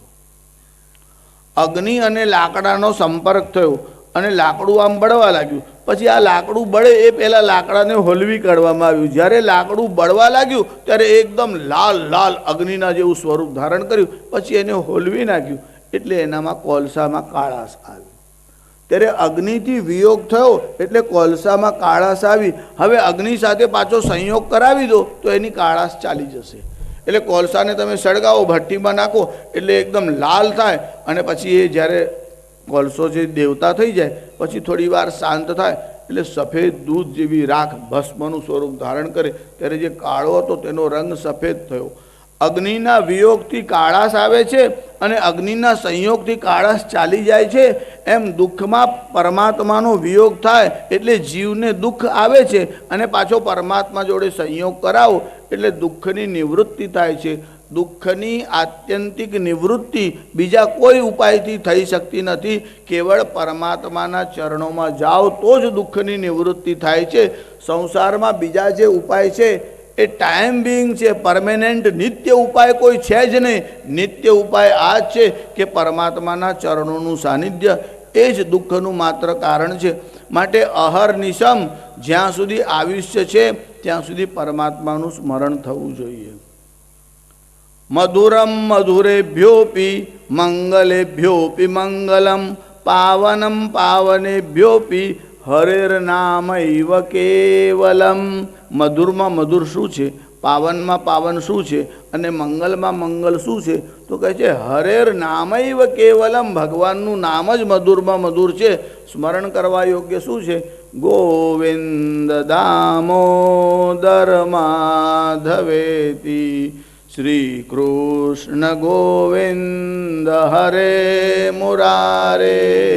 હે નાથ નારાયણ વાસુદેવ જીહ્વે પિબસ્વા મૃતમેતદેવ. ગોવિંદ દામોદર માધવેતી. તમારા મનમાં વિચાર આવશે રૂકમિણીના વિવાહ માટે તૈયારી કરીને આવ્યા, શાસ્ત્રીજી ભૂલી તો નહીં ગયા હોય ને કેટલા અધ્યાય સુધી ચાલ્યા હશે, હજુ કઈ સુધી ચાલશે? જો ભગવાનની લીલાઓ પાર વગરની છે. આ 33 અધ્યાય સુધી રાસ પંચાધ્યાયનું વર્ણન આવ્યું. પછી શંખ અને અઘાસુરનો નાશ તો આગળ થયો, પણ અજગરનો નાશ કર્યો. એમાં ઘટના એવી બની હતી કે નંદ બાબાએ શિવરાત્રિનું વ્રત કરેલું અને અંબિકા વનની યાત્રા માટે બધા નીકળી ગયા. જો વૈષ્ણવો એકાદશીનું વ્રત કરે છે, તમે તો બધા કરતા જ હશો. કેટલાક લોકો એકાદશી હોય ત્યારે આગલે દિવસથી તૈયારી કરી રાખે, સાબુદાણા લાવો, મોરિયો લાવો, મોરિયાનો શીરો બનશે, જે કંઈ ફરાળની આઈટમ હોય પૂર્વ તૈયારી તો કરવી પડે ને. પછી બારસના દિવસે પારણામાં શું કરવાનું તે દસમના દિવસથી ડિસાઈડ થઈ જાય. મિટિંગ જ એના માટે ચાલે ને. એવું આ એકાદશીનું વ્રત કરતા. અને જ્યારે એકાદશીનું વ્રત કરો ત્યારે જાગરણ કરવાનું, અને જાગરણ કરવાનું ત્યારે શું કરવાનું? ભગવાનનું નામસ્મરણ કરવાનું અને કીર્તન કરવાનું. વધારે ન જાગો તો પણ મધ્યરાત્રિ એટલું ન જાગો તો 12 વાગ્યા સુધી જાગરણ કરો અને ભગવાનનું સ્મરણ કરો, કાં તો ભગવાનની કથા સાંભળો. નંદ બાબાએ વ્રત કર્યું હતું. નંદ બાબાના મનમાં વિચાર આવ્યો કે વ્રત કર્યું છે, લાવો યમુનાજીમાં સ્નાન કરી આવું. પણ ઘડિયાળ તે વખતે ઉપયોગ કરતા નહોતા, અનુમાનથી કાળ જોતા હતા. એટલે મધ્યરાત્રિનો સમય થયો હતો. જો મધ્યરાત્રિએ નદીમાં, તીર્થમાં, જળમાં પ્રવેશ કરવાનો નિષેધ છે કે એમાં પ્રવેશ કરાય નહીં. નંદ બાબાએ સમય તો જોયો નહોતો, એટલે જળમાં પ્રવેશ કર્યો. તમે રાત્રિના સમયે 11 થી 3ના સમયમાં 4 વાગ્યા સુધી, વધારેમાં વધારે 11 થી 3:30 સુધી પ્રવેશ ન કરવો. જો એમાં પ્રવેશ કરો તો નિયમનું ઉલ્લંઘન થાય છે. એટલે જ્યારે નંદ બાબાએ એમાં પ્રવેશ કર્યો ત્યારે વરુણના સેવકો હતા, તેમને આજ્ઞા હતી કે રાત્રિના સમયમાં આસુરી વેળા છે, અને આસુરી વેળામાં જો કોઈ સ્નાન કરવા આવે તો એને પકડી અને વરુણ દેવતા પાસે લઈ આવો. હવે નંદ બાબા સ્નાન કરવા માટે ગયા, એટલે વરુણના સેવકો એમને પકડી અને વરુણના પાસે લઈ ગયા. ભગવાન શ્રી કૃષ્ણને ખબર પડી કે વરુણના સેવકો નંદ બાબાને લઈ ગયા છે. જો ભગવાને પહેલાં બ્રહ્માનો જે ગર્વ છે તે ઉતાર્યો, ઇન્દ્રનો ગર્વ છે તે ઉતાર્યો. હવે વરુણનો ગર્વ ઉતારવા માટે ભગવાને લીલા કરી. વરુણના સેવકોને એવો વિચાર આવ્યો કે આમને નિયમનો ભંગ કર્યો છે. જો સાધારણતઃ નિયમ એવો હોય કે તમે ગાડી ચલાવો તો તમારે બરાબર ગાડી ચાલતી હોય તે પ્રમાણે ચલાવવાની, વિરુદ્ધ દિશામાં ન ચલાવાય. ગમે ત્યાં ગાડીને ઓવરટેક ન કરાય. વન વે હોય ત્યાં તમારે ગાડીને સામેથી લઈને ઘૂસવાનું નહીં. આવા બધા નિયમ. પણ આગ લાગે અને બંબોએ રસ્તે જાય તો ચાલે કે ના ચાલે? ત્યારે ટ્રાફિકના નિયમ તમારા માટે હોય, પણ જે આગ હોલવવા નીકળે છે એ બંબા માટે હોતા નથી. એમ જગતના જીવોને શાંતિ આપવા માટે જે આવે છે એ મહાપુરુષો માટે કોઈ નિયમ હોતા નથી. પણ વરુણનો સેવક સમજ્યા વગર નંદ બાબાને લઈ આવ્યો, એટલે શ્રી કૃષ્ણ વરુણ લોકમાં ગયા. વરુણ દેવતાએ જોયું સાક્ષાત શ્રી કૃષ્ણ આવ્યા છે, એ તો પોતાના સિંહાસન ઉપરથી ઊભા થઈ ગયા, ભગવાનનો સત્કાર કર્યો. હજુ ભગવાન કંઈ કહે તે પહેલાં વરુણ દેવતા કહેવા લાગ્યા, અમારા સેવકો નાદાન છે, એમને ભૂલ કરી છે, એ નંદ બાબાને પકડીને લાવ્યા છે. નંદ બાબા અહીંયા જ છે. અમને તો એવો લાભ થયો, એ બહાને આપના ચરણ અમારા વરુણ લોકમાં આવ્યા. આપ નંદ બાબાને લઈ જાઓ. અને વરુણ લોકમાંથી ભગવાન શ્રી કૃષ્ણ નંદ બાબાને લઈને આવ્યા. નંદ બાબા પાછા આવ્યા એટલે બધા નંદ બાબાને ઘેરી વળ્યા. તમે ક્યાં ગયા હતા? કયા લોકમાં ગયા હતા? વરુણ લોક કેવો છે? નંદ બાબા કહે છે, હું તમને શું કહું? હું એવું સમજતો હતો કે આ શ્રી કૃષ્ણ તો મારો પુત્ર છે, એ તમારા બધા ગોવાળિયાઓની સાથે રમે છે. મેં શું જોયું?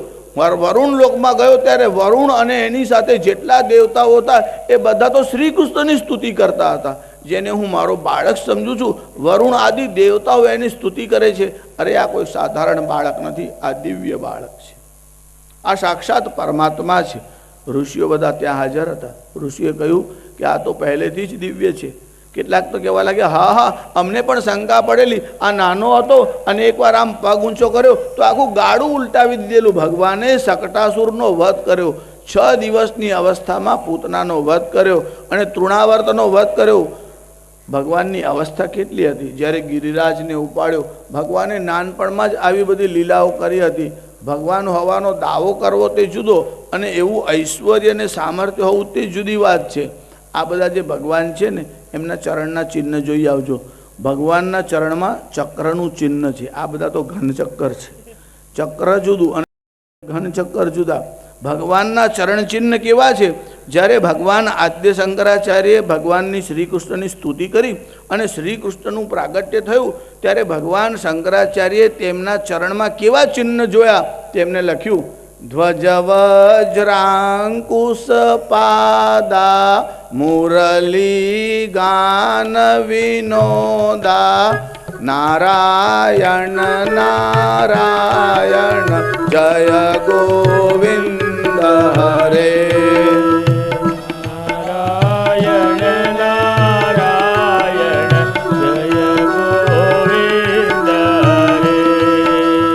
બધા પ્રેમથી બોલો. કોઈને શબ્દ ના આવડે તો તાલી તો પાડો, એમાં કશો વાંધો નથી. નાદ બ્રહ્મમાં તો જોડાઈ જાઓ. અમે થોડા વખત પહેલાં અમદાવાદમાં કથા કરવા ગયા હતા.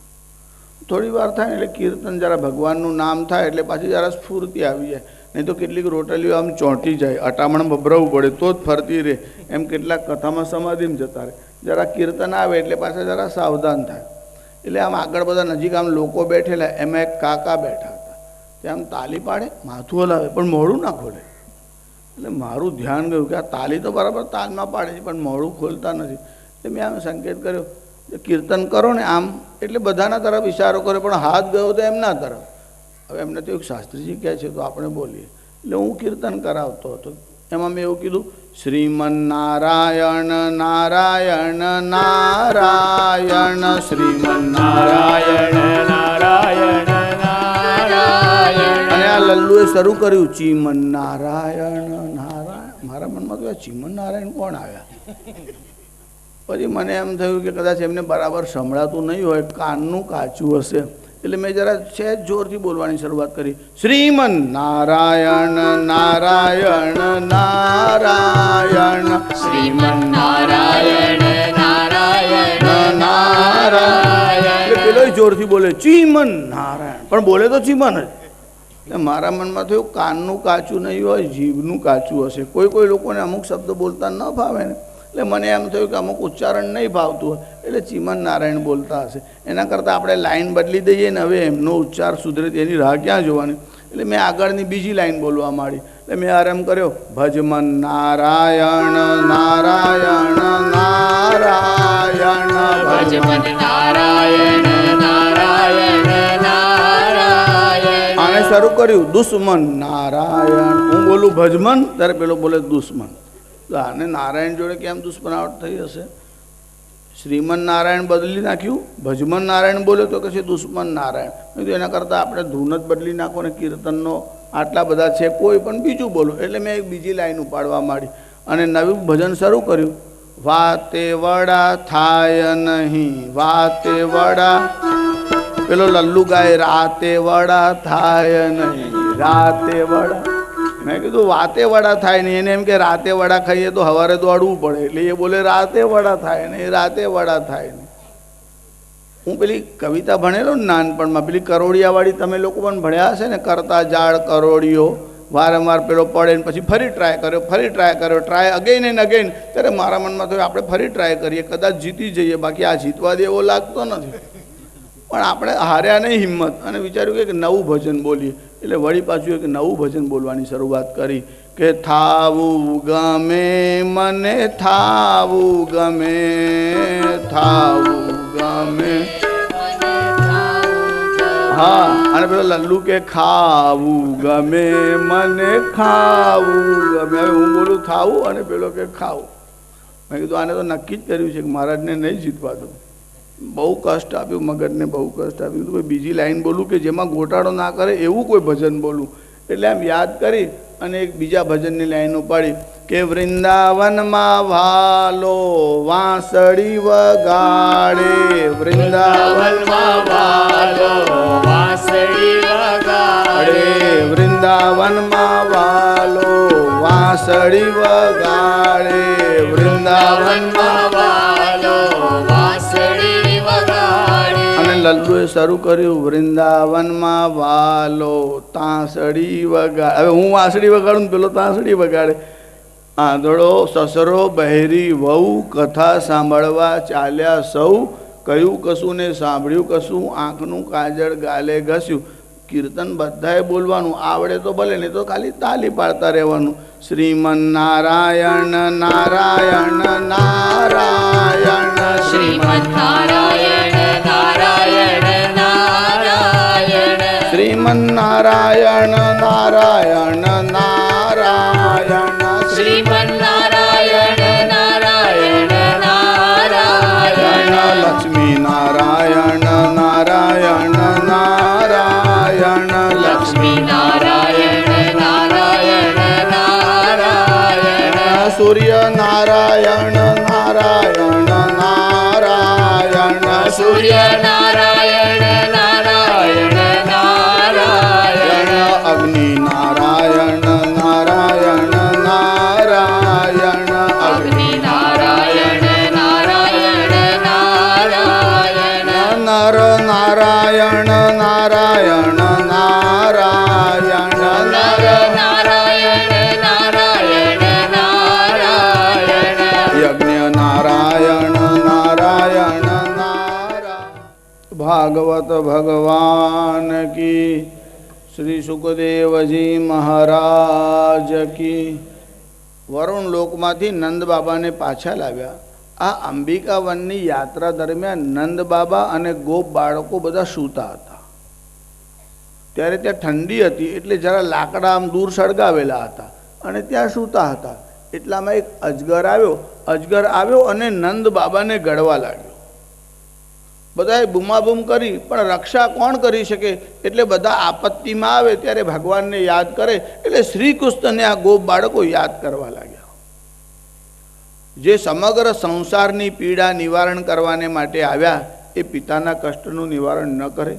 નંદ બાબાને આ અજગર ગળવા લાગ્યો અને બૂમ પાડતામાં શ્રી કૃષ્ણ ત્યાં આવ્યા. શું કર્યું? ભગવાન ત્યાં આવ્યા અને પોતાના પાદાંગુષ્ઠથી અંગૂઠા વડે અજગરને આમ સ્પર્શ કર્યો. આ અજગર જે છે તે સુદર્શન નામનો ગાંધર્વ હતો. સાપને કારણે અજગર યોનિને પ્રાપ્ત થયો હતો.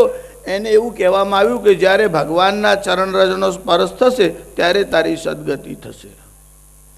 જોકે ગોપ બાળકોએ પ્રયત્ન તો કર્યો. પેલા સળગતા લાકડા હતા તે લાવ્યા અને અજગરને મારવા માંડ્યા, પણ અજગરની પકડમાંથી નંદ બાબા છૂટ્યા નહીં. જ્યાં શ્રી કૃષ્ણ આવ્યા અને આમ પગથી અંગૂઠાથી સ્પર્શ કર્યો, આ ગાંધર્વ પોતાના મૂળ સ્વરૂપમાં પ્રગટ થયો.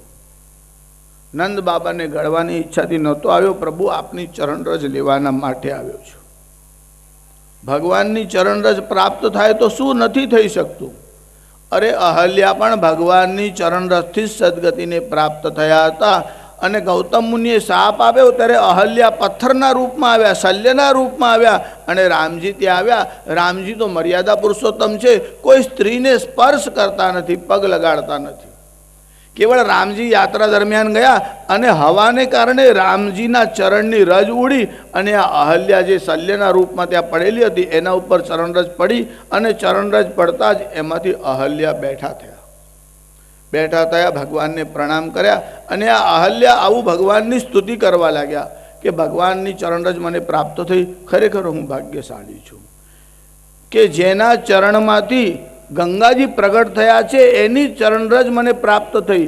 કે જેહી પદ સુર સરિતા પરમ પુનીતા પ્રગટ ભઈ શિવ શીશ ધરી. જેહી પદ સુર સરિતા, સુર સરિતા એટલે ગંગા, જેના ચરણોમાંથી એટલે વિષ્ણુના ચરણોમાંથી ગંગા પ્રગટ થઈ અને ભગવાન શંકરે જેને માથા ઉપર ધારણ કરી છે એની ચરણરજ મને પ્રાપ્ત થઈ. મુનિએ મને જો કે શાપ આપ્યો હતો, પણ મને એમ લાગે છે કે મુનિના શાપમાં પણ મારું કલ્યાણ છે. કે મુનિ શાપ જો દિનના અતિ ભલ કિન્ના પરમ અનુગ્રહ મહિમાના દેખ્યું ભરી લોચન ભવ ભય મોચન. જો મુનિએ શાપ આપ્યો એનું પરિણામ કેવું આવ્યું? મને રામજીના દર્શન થયા. મહાપુરુષો ક્રોધ કરે અને શાપ આપે તો એમાં પણ જીવોનું કલ્યાણ જ થાય છે. ભગવાનના ચરણનો સ્પર્શ થયો, અજગરની સદગતિ થઈ. આ ગાંધર્વ પોતાના સ્વરૂપને પ્રાપ્ત થયો. શંખ અને અજગર આ બંનેનો ઉદ્ધાર ભગવાને કર્યો અને પછી ભગવાન આગળ ગયા. ભગવાન હવે યજ્ઞોપવિત ભગવાનના થશે અને તે પછી ભગવાન ગુરુ ગૃહે જશે એવી કથાનો આરંભ કરવા આવે એ પહેલાં પિતાનું કષ્ટ નિવારવા માટે નહીં, કે વસુદેવ અને દેવકી જેલમાં છે એમને છોડાવવા માટે જ નહીં, પણ સમગ્ર જીવોના માટે જે આપત્તિરૂપ થયો હતો એવા કંસનો ઉદ્ધાર કરવાનો ભગવાને વિચાર કર્યો. આ કંસ સંબંધમાં દેવકીના ભાઈ એટલે ભગવાનના મામા થતા હતા. કંસનો હેતુ સારો નહોતો. કંસે તો સેવકોને બોલાવ્યા, સેવકોને નહીં. આ કંસ બુદ્ધિમાન હતો. અક્રૂરજીને બોલાવ્યા અને કહ્યું કે તમે નંદ બાબાના વ્રજમાં જાઓ અને આ બાળકો છે એને યજ્ઞ જોવાના બહાને અહીં તેડી લાવો, અને એકવાર યજ્ઞ જોવા અહીં આવશે પછી આપણે આ બાળકોનો વધ કરાવીશું. એવું ષડયંત્ર કરી અને કંસે અક્રૂરજીને બોલાવ્યા. કંસ રાજનીતિ નિપુણ હતો. આમ તો અક્રૂરજી જે છે એ ક્રાંતિકારી હતા. મેં તમને ગઈકાલે કહ્યું હતું કે તત્કાલીન સમયમાં આ 3 મોટા ક્રાંતિવીરો હતા. એમાં એક અક્રૂરજી, બીજા ઉદ્ધવજી અને ત્રીજા વસુદેવ એટલે શ્રી કૃષ્ણના પિતા. જે લોકો ક્રાંતિકારી હોય તેની સાથે શાસન કરવાવાળાનો જે વ્યવહાર હોય તે સારો હોતો જ નથી. એટલે આપણે ત્યાં જે ક્રાંતિવીરો હતા, જેમ કે ભગતસિંહ થયા, વીર સાવરકર થયા, તમને ખબર છે કે અંગ્રેજ ગવર્મેન્ટ એમની સાથે કેવો વ્યવહાર કરતી હતી. શાસકો ક્રાંતિવીરો સાથેનો જે વ્યવહાર છે એ હંમેશા ખરાબ જ રાખે છે. અહીંયા પણ અક્રૂરજીને જ હાથો બનાવવામાં આવ્યા અને કંસે અક્રૂરજીને બોલાવ્યો. અક્રૂરજીને બોલાવ્યા પછી શું કર્યું? રાજસભામાં બધાની વચ્ચે અક્રૂરને માન આપતા હોય એવું નાટક કંસે કર્યું. અક્રૂરજીનો હાથ પોતાના હાથમાં પકડી અને આ કંસ બોલવા લાગ્યો, તમે તો મારા પરમ મિત્ર છો. મારા કાર્યમાં તમે એકવાર બે વાર નહીં, વારંવાર તમે મારા કાર્યમાં સહાયતા કરી છે. મારી એવી ઈચ્છા છે, આપણે ત્યાં ધનુષ્ય યજ્ઞ થાય છે અને જો આવો મોટો યજ્ઞ થતો હોય તો નંદ બાબાને ત્યાં જાઓ અને બાળકોને એમને આમંત્રણ આપો અને એમને આદરથી અહીં મથુરામાં તેડી લાવો. પણ કંસનું ષડયંત્ર એવું છે કે આ બાળકો અહીં આવે પછી એમનો વધ કરાવવો, અને વધ કરાવવા માટે પૂર્વ તૈયારી અને સૂચનાઓ અપાઈ હતી. અક્રૂરજી નંદ બાબાના વ્રજમાં ગયા.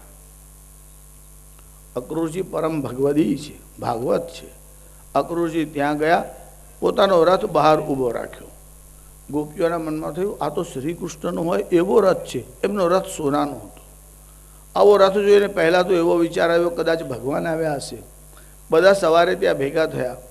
પછી ખબર પડી કે અક્રૂરજી આવ્યા છે અને શ્રી કૃષ્ણ અને બલરામને ધનુષ્ય યજ્ઞ જોવા માટે લઈ જવાના છે.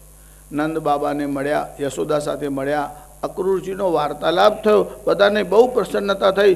જ્યારે શ્રી કૃષ્ણ અને બલરામને લઈ અને રથમાં જવા લાગ્યા ત્યારે ગોપીઓનું ટોળું ત્યાં ભેગું થયું અને રથની સામે આવીને આ ગોપીઓ ઊભી રહી. આ ગોપીઓ કહેવા લાગી, તમારું નામ અક્રૂર કોણે રાખ્યું? તમારું નામ તો ક્રૂર હોવું જોઈતું હતું. તમે ભગવાનનો અમારાથી વિયોગ કરાવો છો. જે ભગવાનનો વિયોગ કરાવે તેને ક્રૂર કહેવાય કે અક્રૂર કહેવાય? તમારું નામ ક્રૂર હોવું જોઈતું હતું. અક્રૂરજીએ કહ્યું, હું આ બાળકોને લેવા માટે આવ્યો છું. તમે માર્ગમાંથી ખસી જાઓ તો મારો માર્ગ સરળ થાય.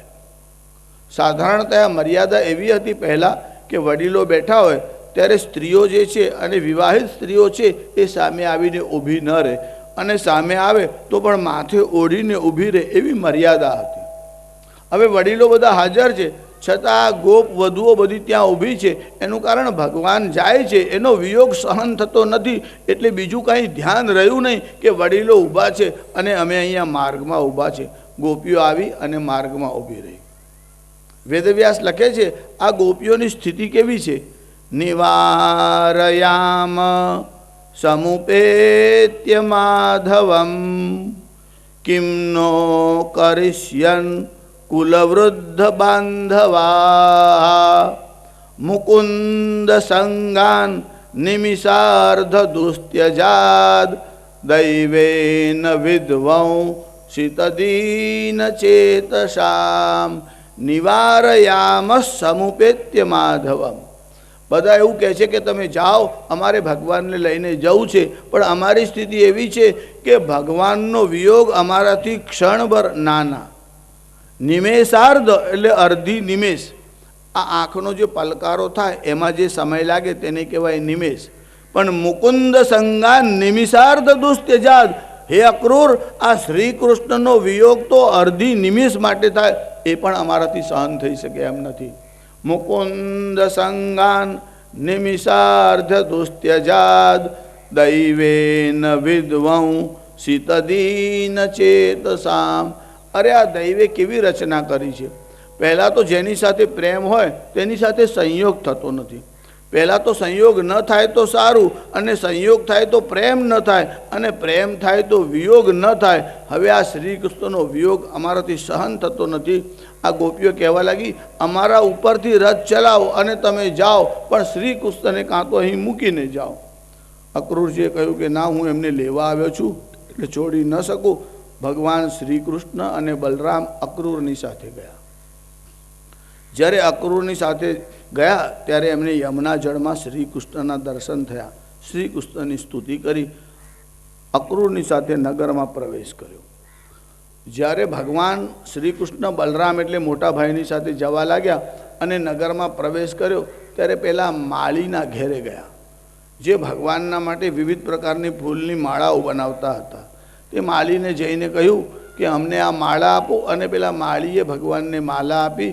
ભગવાને એનો પણ ઉદ્ધાર કર્યો. પછી ભગવાન દરજીને ત્યાં ગયા, જે ભગવાનના વસ્ત્રો બનાવતો તો કંસના વસ્ત્ર હતો, અને ધોબીને ત્યાં ગયો. માળી, દરજી અને ધોબી, જો સમાજના દરેક વર્ગમાં ભગવાન ગયા છે અને ક્રાંતિ કરવાની હોય અને રાષ્ટ્રનું ઉત્થાન કરવાનું હોય તો બધાને સાથે લઈને ચાલવાનું. એટલે માલી, દરજી અને ધોબી આ તો પ્રતીક છે, પણ ભગવાન માલીને ત્યાં પણ ગયા, દરજીને ત્યાં ગયા, અને કંસનો જે ધોબી હતો એને ત્યાં પણ ભગવાન ગયા, જે કંસના કપડાં ધોતો હતો. ભગવાને ત્યાં જઈને કહ્યું કે આ બધા વસ્ત્ર અમને આપો. ત્યારે ધોબીએ કીધું, આ ગોવાળિયાઓની બુદ્ધિ બગડી ગઈ છે. અરે આ તો રાજાના વસ્ત્ર છે, હું તમને કેમ આપું? હું તમને આ વસ્ત્ર આપીશ નહીં. ભગવાનના મનમાં વિચાર આવ્યો, આની બુદ્ધિ બગડી છે. કંસના કપડાં ધોતા ધોતા એનો ગુણ આનામાં આવવા લાગ્યો. જો વસ્ત્રમાં અને સ્પર્શમાં કેવી તાકાત છે. કંસના કપડાનો સ્પર્શ કર્યો એટલે ધોબીની બુદ્ધિ તામસી થઈ અને ભગવાન જોડે ઉદ્ધત બોલવા લાગ્યો. ચૈતન્ય મહાપ્રભુએ સંન્યાસ ધારણ કર્યો. એના પહેલાં એમના કપડાં ધોવા માટે એકવાર ધોબી ત્યાં આવ્યો, અને ચૈતન્ય મહાપ્રભુના વસ્ત્ર પેલા ધોબીના હાથમાં આપ્યા, અને ધોબીએ જ્યાં વસ્ત્ર હાથમાં લીધા ત્યાં ધોબી નાચવા લાગ્યો, હરિ બોલ, હરિ બોલ, હરિ બોલ. જો કેવો પ્રભાવ હોય છે. ચૈતન્ય મહાપ્રભુના વસ્ત્રનો સ્પર્શ થતાં આ ધોબી ભગવાનના ગુણાનુવાદ ગાવા લાગ્યો, ભગવાનનું કીર્તન કરવા લાગ્યો. અહીંયા કંસના વસ્ત્ર પકડ્યા, ધોબીની બુદ્ધિ બગડી. ભગવાનના મનમાં થયું આને પણ સુધારવો જરૂરી છે, એને પણ દર્શન થયા છે તો એનું પણ કલ્યાણ થાય. ભગવાને એક પ્રહાર ડાબા હાથથી કર્યો, પણ ભગવાનનો પ્રહાર થતાં જ એનું માથું આમ નીચે પડી ગયું. એક જ પ્રહારમાં એનો પ્રાણ નીકળી ગયો. જો ભગવાનને ક્રોધ આવ્યો એનું એક કારણ તો હતું, કંસનો સેવક છે એ તો ઠીક, પણ એની બુદ્ધિ ભ્રષ્ટ થઈ અને ભગવાનને અનુચિત બોલવા લાગ્યો. પણ કેવળ ભગવાનને બોલ્યો માટે ભગવાનને રોષ આવ્યો એવો નહીં. ભગવાન તો લો ઓફ એક્શન, જેને કહેવાય કર્મનો કાયદો, એની બહાર જતા જ નથી. રામાવતારમાં આ ધોબીએ રામજીની અને સીતાની નિંદા કરેલી, ત્યારથી રામજીના મનમાં રોષ હતો. પણ રામજી મર્યાદા પુરુષોત્તમ હતા, પાલન કરતા હતા. ત્યારે સીતાના માટે અનુચિત બોલ્યો હતો, અને હવે શ્રી કૃષ્ણના માટે બોલવા લાગ્યો. એટલે પહેલાં લક્ષ્મીજી માટે બોલ્યો, હવે નારાયણ માટે બોલ્યો. જ્યારે સીતા કે લક્ષ્મીના માટે કોઈ બોલવા લાગે ત્યારે એના આયુષ્યનો નાશ થાય છે. આ ધોબી પહેલાં લક્ષ્મીજી માટે બોલ્યો, હવે નારાયણ માટે બોલ્યો, ભગવાનની નિંદા કરવા લાગ્યો. હજુ આ વધારે કંઈ બોલે એ પહેલાં તો ભગવાને પોતાનો ડાબો હાથ ઉઠાવ્યો. એક જ પ્રહાર કરતામાં ધોબીનું મસ્તક ત્યાં નીચે પડ્યું.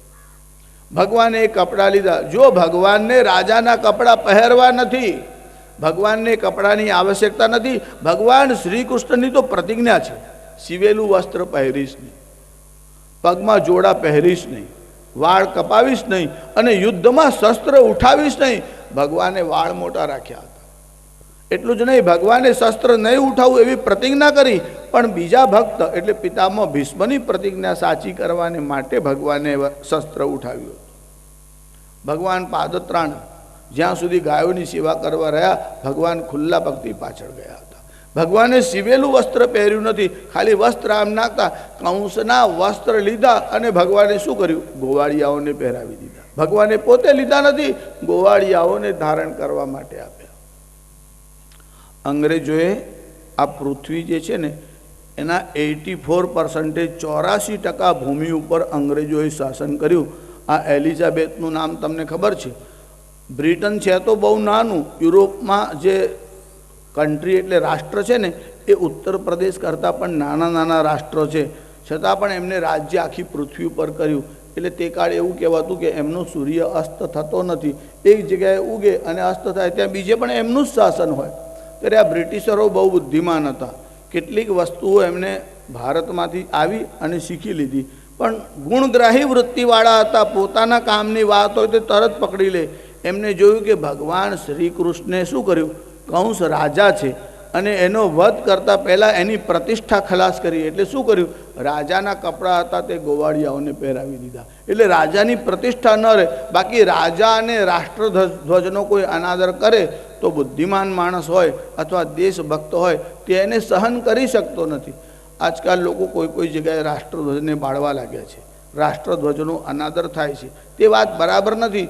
આ અંગ્રેજોએ શું કર્યું, રાજાઓની મહિમા ઘટાડવા માટે, તમે લોકોએ કોર્ટમાં કોઈ વાર ગયા હશો, કોર્ટની બહાર જે ઊભો રહે ને એને જે પોશાક પહેરાવે છે ને તે રાજાનો છે. આજકાલ મોટી મોટી 5 સ્ટાર હોટલોમાં તમે જોતા હશો, આમ સાફો અને રાજવી ડ્રેસ પહેરીને બહાર ચોકીદારની જેમ ઊભો રાખવામાં આવે છે.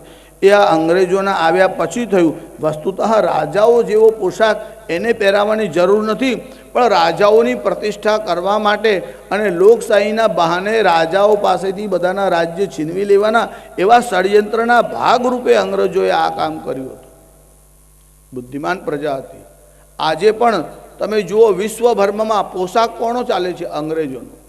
એટલે ભારતમાં રહેવાવાળો માણસ, ભારતમાં જન્મ થયો હોય તેને ગમે કયો પોશાક, પેન્ટ પહેરો, ટી શર્ટ પહેરો તો વાંધો નહીં, પછી કોટ પહેરે, પછી પાછો ટાઈ પહેરે. આ બધો પોશાક ક્યાંથી આવ્યો, અંગ્રેજો પાસેથી આવ્યો. તમે પેન્ટ પહેરો તો પાપ નથી, એટલી વાત યાદ રાખો, પણ તમને ધોતી પહેરવામાં લજ્જા તો ન જ આવવી જોઈએ. આટલી તૈયારી તો રાખો જ. સત્યનારાયણની કથા હોય કે પૂજામાં બેસવાના હોય ત્યારે ધોતી પહેરીને બેસવામાં શરમ શું? પોતાની વેશભૂષા અને પોતાની ભાષા આ બંને માટે ગર્વ રાખો. તમારી માતૃભાષા અને તમારી રાષ્ટ્રભાષા આ બંને માટે ગર્વ રાખો. આજકાલ તો ભાષામાં અને ડ્રેસમાં અને ત્રીજું ગેમ, આ ત્રણે વસ્તુ બ્રિટિશરોની દેન છે. આટલી બધી ગેમ છે પણ તમને રસ ક્રિકેટમાં જ આવે છે. તમે જુઓ, ક્રિકેટ જોવાના માટે જેટલી પ્રજા સમય આપે છે એટલી બીજી કોઈ ગેમ માટે આપતા નથી. આ ગેમ ક્યાંથી આવી? આ બ્રિટિશરોએ નિર્માણ કરેલી છે. આ ગેમ, ભાષા એટલે અંગ્રેજી અને વેશભૂષા એટલે અંગ્રેજોની. ત્યારે ભાષા, વેશભૂષા અને ગેમ આ ત્રણ ઉપર અંગ્રેજોનું પ્રભુત્વ આજે પણ છે. અંગ્રેજો ગયા પણ ગુલામી માણસ હજુ સંપૂર્ણપણે ગયું નથી. એટલે લોર્ડ મેકોલેએ આ ભવિષ્યવાણી બહુ વર્ષો પહેલાં કરી હતી. એને કહ્યું કે હું અંગ્રેજી શિક્ષાનો પ્રભાવ હિન્દુસ્તાનમાં એવો નાખીશ કે હિન્દુસ્તાનમાં ભણેલા લોકો છે એમને પોતાની સંસ્કૃતિને કલ્ચર માટે પ્રેમ નહીં રહે, અને એવું પરિણામ આવ્યું પણ ખરું. અમારો ભાષાથી અને વેશભૂષાથી વિરોધ નથી. તમે પેન્ટ પહેરો ચાલશે, તમે અંગ્રેજી ભાષા બોલશો કાંઈ વાંધો નથી, પણ સંસ્કૃત માટે એટલે સંસ્કૃત ભાષા માટે અને તમારી વેશભૂષા માટે આદર છે એ તો રાખજો જ. એનો આદર ખલાસ થાય એવું કામ તો ન જ કરજો. અંગ્રેજો શાસન કરવા માટે આવ્યા ત્યારે અને સામ્યવાદીઓ આજ સુધી આ દેશનું કલ્ચર નષ્ટ કરવામાં બે લોકોનો હાથ બહુ મોટો છે. એક અંગ્રેજોનો અને બીજો જે છે તે સામ્યવાદી લોકોનો. કેમ કે એમનો વાંધો ધર્મ સામે છે. સામ્યવાદીઓએ તો આવું જ સમજાવ્યું છે કે ધર્મ એ અફીણના નશા જેવું છે અને એનાથી બચો, આવું આ સામ્યવાદીઓ સમજાવે છે. એના પ્રણેતા માર્ક્સ હતા. માર્ક્સનું ચિંતન બહુ સારું છે અને માર્ક્સનું જે ચિંતન છે એ ગરીબોના ઉપર, જે ધનથી દરિદ્ર છે ને એના ઉપર દયા ઉપજી અને એમને આ ચિંતન કર્યું. જો ગરીબો માટે માર્ક્સના મનમાં પણ દયા છે અને વેદવ્યાસના મનમાં પણ દયા છે, પણ બંનેના કાર્ય કરવાની પદ્ધતિ જુદી છે. માર્ક્સ દરિદ્રતામાંથી આવ્યો હતો અને પછી ઉછરીને મોટો થયો, બહુ કંગાલિયત જોઈ છે, એટલે દુઃખ સહન કર્યું, એટલે એને ગરીબો માટે હમદર્દી નિર્માણ થઈ. પણ એકનું જે ચિંતન છે એ રિએક્શન છે. ગરીબાઈનું દુઃખ આવ્યું, એના રિએક્શન રૂપે ધનાઢ્ય લોકોથી દ્વેષ થયો. વેદવ્યાસનું જે થિંકિંગ છે એ રિએક્શનરી થિંકિંગ નથી, એ ચિંતન છે. ધ્યાન અને સમાધિમાં બેઠા પછી માર્ક્સને ધન જોઈતું હતું, મળ્યું નહીં. માર્ક્સને રાજાઓ જેવો વૈભવ જોઈતો હતો, મળ્યો નહીં. વેદવ્યાસ પાસે બધો વૈભવ હતો, છતાં વૈભવને લાત મારી અને આશ્રમમાં આવ્યા છે. જો જેમ માર્ક્સની પાસે સંગ્રહ નથી એમ વેદવ્યાસની પાસે કંઈ સંગ્રહ નથી. અરે સંગ્રહની વાત તો જવા દો, ધન મળતું તું છતાં ઈચ્છા કરી નથી. વેદવ્યાસનો વિવાહ થયો ત્યારે સસુરાલ પક્ષવાળાએ કહ્યું કે તમારો વિવાહ છે, અમારી ઈચ્છા છે અમે તમને કંઈક સંપત્તિ આપીએ. વેદવ્યાસે કહ્યું મારે ધનનું શું કરવું છે, કે તમારે ધનની આવશ્યકતા ના હોય પણ અમારી ઈચ્છા છે અમે તમને કંઈ આપીએ. વેદવ્યાસે ના પાડી.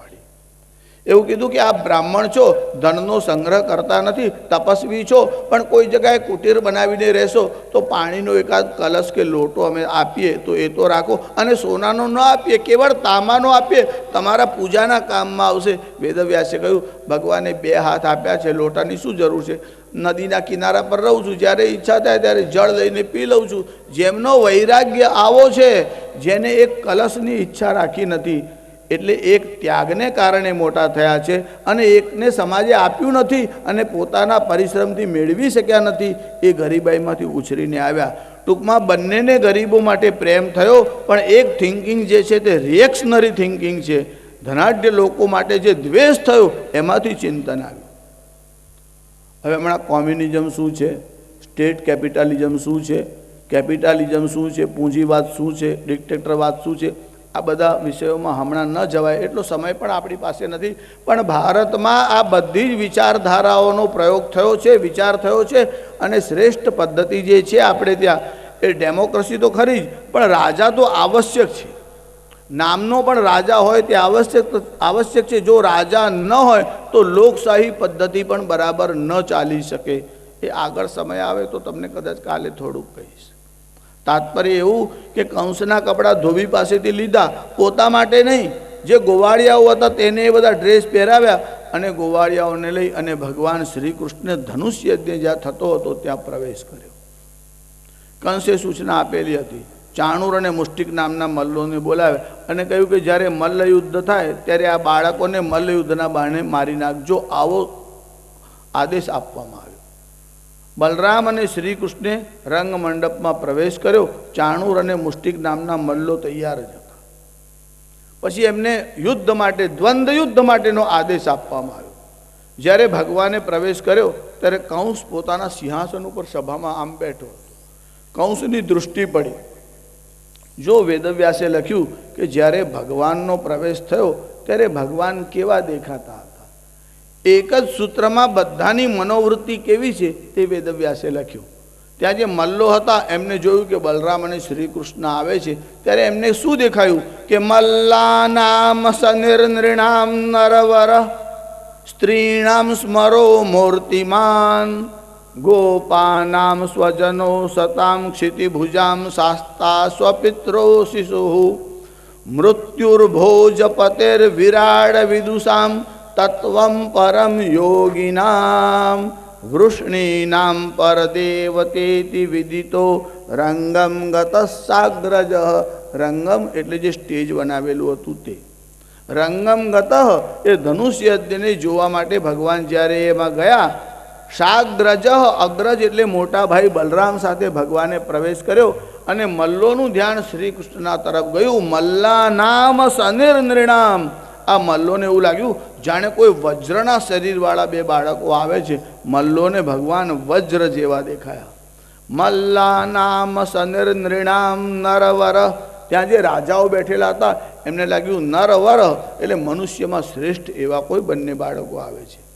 સ્ત્રીનામ સ્મરો મૂર્તિમાન. ત્યાં જે સ્ત્રીઓ બેઠેલી હતી એમને જોયું, એમને લાગ્યું સાક્ષાત કામદેવ આવતા હોય એવું દેખાય છે. સ્ત્રીનામ સ્મરો મૂર્તિમાન ગોપાનામ. ગોપ બાળકો પણ જોડે હતા. ગોપાનામ સ્વજનો સતામ ક્ષિતિભુજામ. ગોવાળિયાઓને પોતાના સ્વજન છે એવું લાગ્યું. ક્ષિતિભુજામ શાસ્તા સ્વપિત્રો શિશુ. જે રાજાઓ હતા એમને લાગ્યું અરે આ તો રાજાઓના પણ રાજા હોય એવા દેખાય છે. જે વડીલો હતા એને એવું લાગ્યું કે આ અમારા પુત્ર જેવા છે. એમનો ભાવ એવો હતો. વૃષ્ણી નામ પરદેવતેતિ વિદિતો. વૃષ્ણી વંશના લોકોને લાગ્યું અરે આ તો કોઈ દેવ બાળકો હોય એવા દેખાય છે.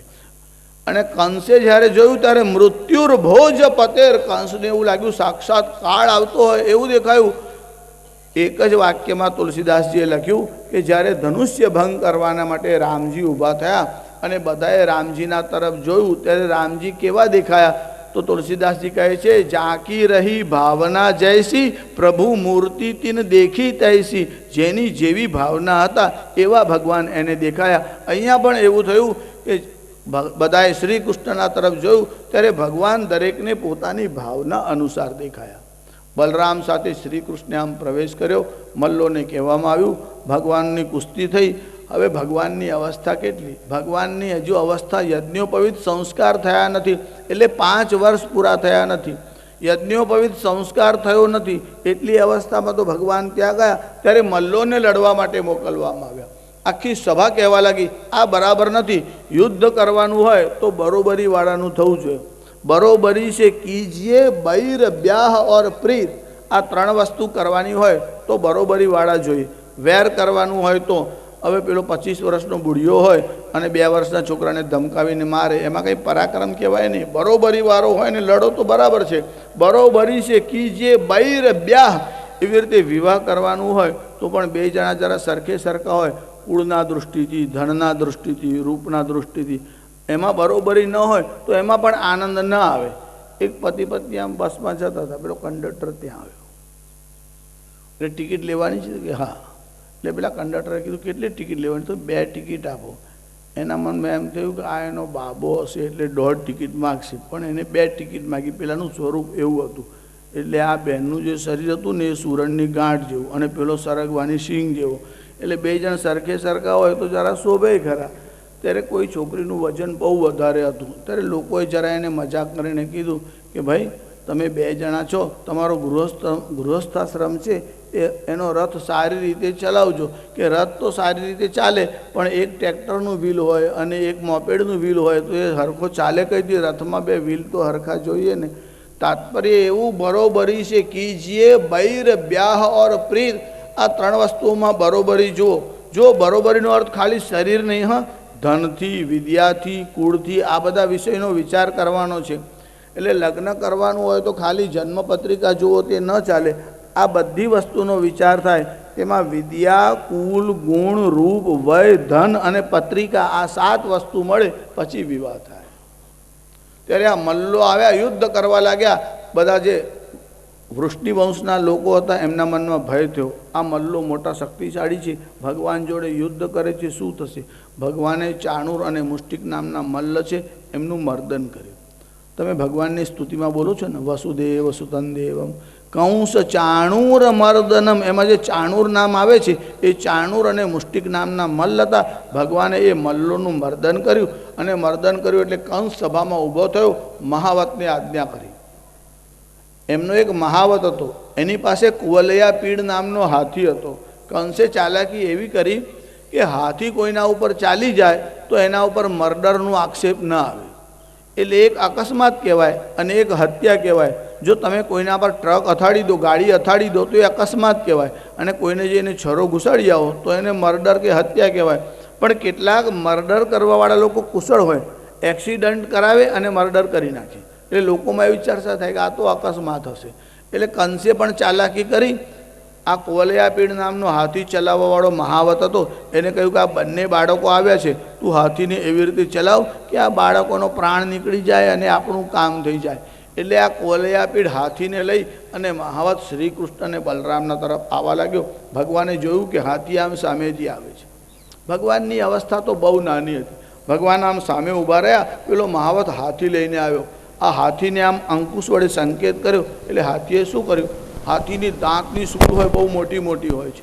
આ બંને દંત સૂળ છે એ ભગવાનના વક્ષમાં, છાતીમાં મારવાની ઈચ્છાથી આમ હાથી આગળ ગયો અને જ્યાં ભગવાનને મારવા માટે, કારણ ભગવાનની અવસ્થા નાની હતી, હાથી જરાક આમ નીચો થયો અને દાંત વડે ભગવાનને આમ પ્રહાર કરવા ગયો. ભગવાન જરાક ખસ્યા, હાથીના જે દાંત હતા એ જમીનમાં ધસ્યા અને જેવા હાથીના દાંત થોડાક જમીનમાં ધસ્યા એટલે ભગવાન પાસે ગયા, બંને દાંતને પકડ્યા. ભગવાને જોરથી આ દાંત ખેંચ્યો અને દાંત મૂળમાંથી નીકળી ગયો. જો કોઈ વાર તમારી દાઢ હાલતી હોય અને દાંતના ડૉક્ટર પાસે ગયા હોય તો હાલતી દાઢને કાઢવા માટે પણ પેલાને આટલો બધો શરમ થાય છે, હાલે છે તે નીકળતી નથી. આ તો હાથીના દાંત હતા અને ભગવાનની અવસ્થા કેટલી હતી.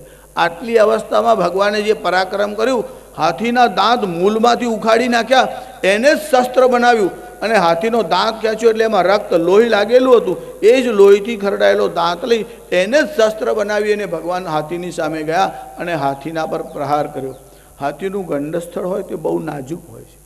જ્યારે કોલિયાપીડ હાથીનો વધ કર્યો, ચાણૂર અને મુષ્ટિકનો વધ કર્યો, આ કંસ સભામાં ઊભો થયો, જોર જોરથી ગર્જના કરવા લાગ્યો, આ બાળકોને પકડી લો, અરે આ ગોવાળિયાઓ અહીંયા આવી રીતે ધસી આવ્યા છે, એમને આ મલ્લોનો વધ કર્યો છે. હજુ આ કંસ કાંઈ બોલે એ પહેલાં તો કેટલાક લોકો શ્રી કૃષ્ણના તરફ ધસીને આવ્યા. બલરામ પણ જોડે જ હતા. બલરામે પોતાનું મુસળ ફેરવ્યું, જે આજુબાજુ બધા લોકો હતા તેને આમ ધરાશાયી કર્યા. ભગવાન કંસની પાસે ગયા, કંસને આમ પકડી અને ઉપરથી જ ભગવાને નીચે નાખ્યો. ભગવાન ઉપરથી નીચે કૂદ્યા અને કંસના વક્ષ ઉપર ભગવાને પોતાની એડી આમ રાખી. આ છોકરાઓ જ્યારે લખોટીઓ રમતા હોય છે ત્યારે આમ એડી આમ ગોલ ફેરવે એટલે ત્યાં ખાડો થઈ જાય, એવું ભગવાને આમ એડી એની છાતી પર મૂકી અને આમ ભગવાને પોતાનો ચરણ હતો તે આમ ફેરવ્યો. એટલું જ નહીં, ભગવાને પોતાની મુષ્ટિકાથી પ્રહાર કર્યો અને પ્રહાર કરતાં જ કંસનો પ્રાણ નીકળી ગયો. દેવતાઓએ અને સભાએ બધાએ જ ભગવાનનો જય જયકાર કર્યો અને પુષ્પવૃષ્ટિ કરી. બાલકૃષ્ણલાલ કી. જો ભગવાનનું સ્મરણ તમે કેવી રીતે પણ કરો, આ ગોપીઓ છે એને કામનાથી ભગવાનને ભજ્યા હતા. ગોપ્ય કામાદ ભયાદ કંસ, અને કંસ ભયને લીધે શ્રી કૃષ્ણનું ચિંતન કરતો હતો. પણ તમે ભયથી કરો, પ્રેમથી કરો, કામથી કરો. અરે આ ચેદી નરેશ શિશુપાળ દ્વેષથી ભગવાનનું ભજન કરતો હતો. કોઈ પણ રીતે ભગવાનનું સ્મરણ કરો તો તમારી સદગતિ થાય છે. આ કંસ ભયને કારણે ભગવાનને યાદ કરતો હતો, એ કંસની પણ સદગતિ થઈ. એ કંસ એ પૂર્વજન્મનો અસુર હતો અને ભગવાનના હાથે જ તેનું મરણ થયું. આ કંસનો ઉદ્ધાર કર્યો. જો ભગવાને રાજ્ય લેવા માટે કંસને માર્યો નથી. આજકાલ યુદ્ધ થાય છે અને શક્તિશાળી રાષ્ટ્ર હોય એ બીજા રાષ્ટ્રને પરેશાન કરે, પણ એની પાછળ લોભ રાષ્ટ્રની કોઈ વસ્તુ પડાવી લેવાનો હોય છે. અહીંયા ભગવાનને રાજ્યની ઈચ્છા નથી. જો તત્કાલીન સમયના જે મોટા સ્ટેટ કહેવાય, જરાસંધને માર્યા પછી ભગવાન ચાહત તો મગધનું રાજ્ય લઈ શકત.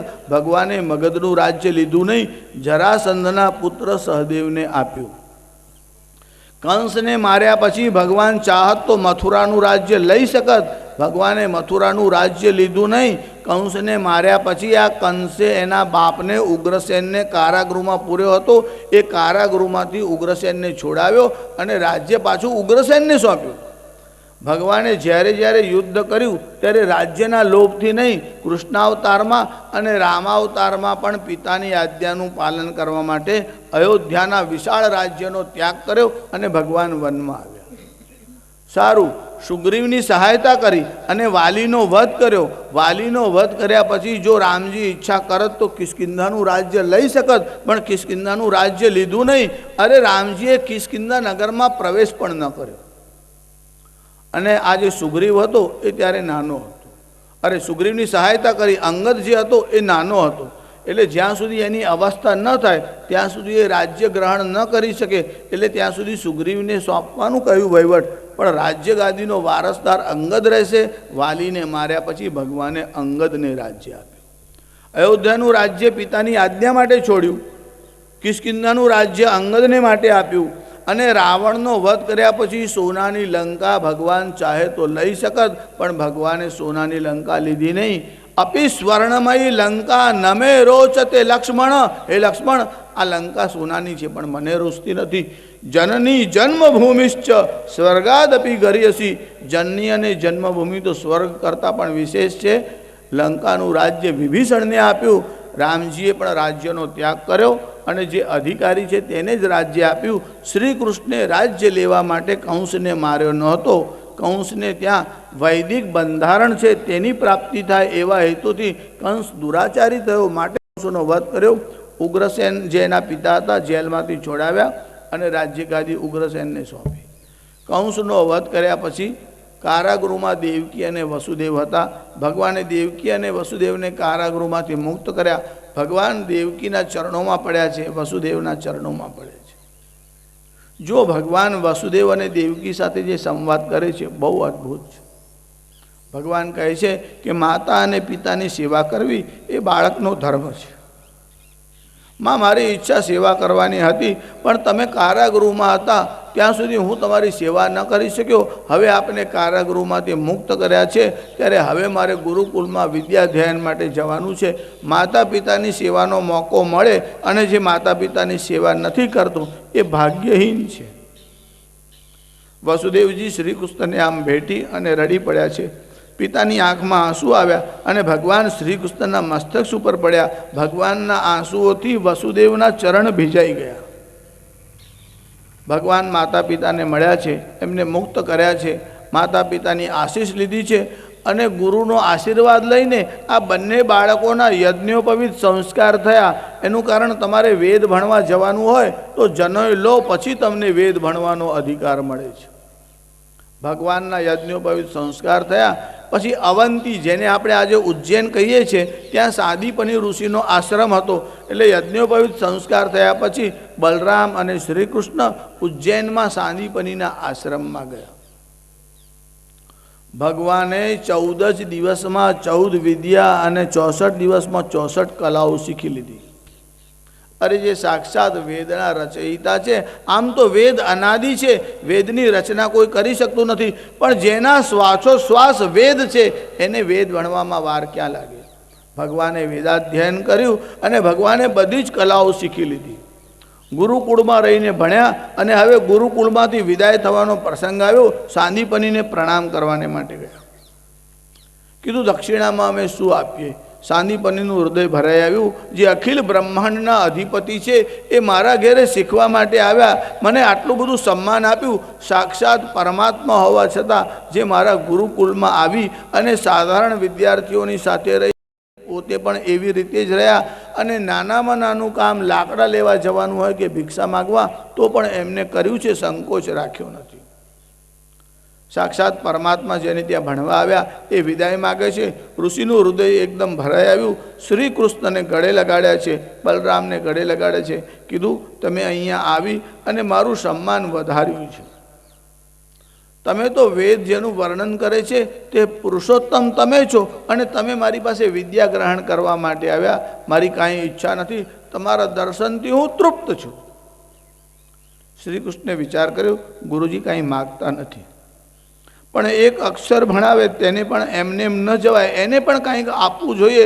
જેની પાસેથી અમે આટલું બધું ભણ્યા, ખાલી હાથે કેમ જવાય?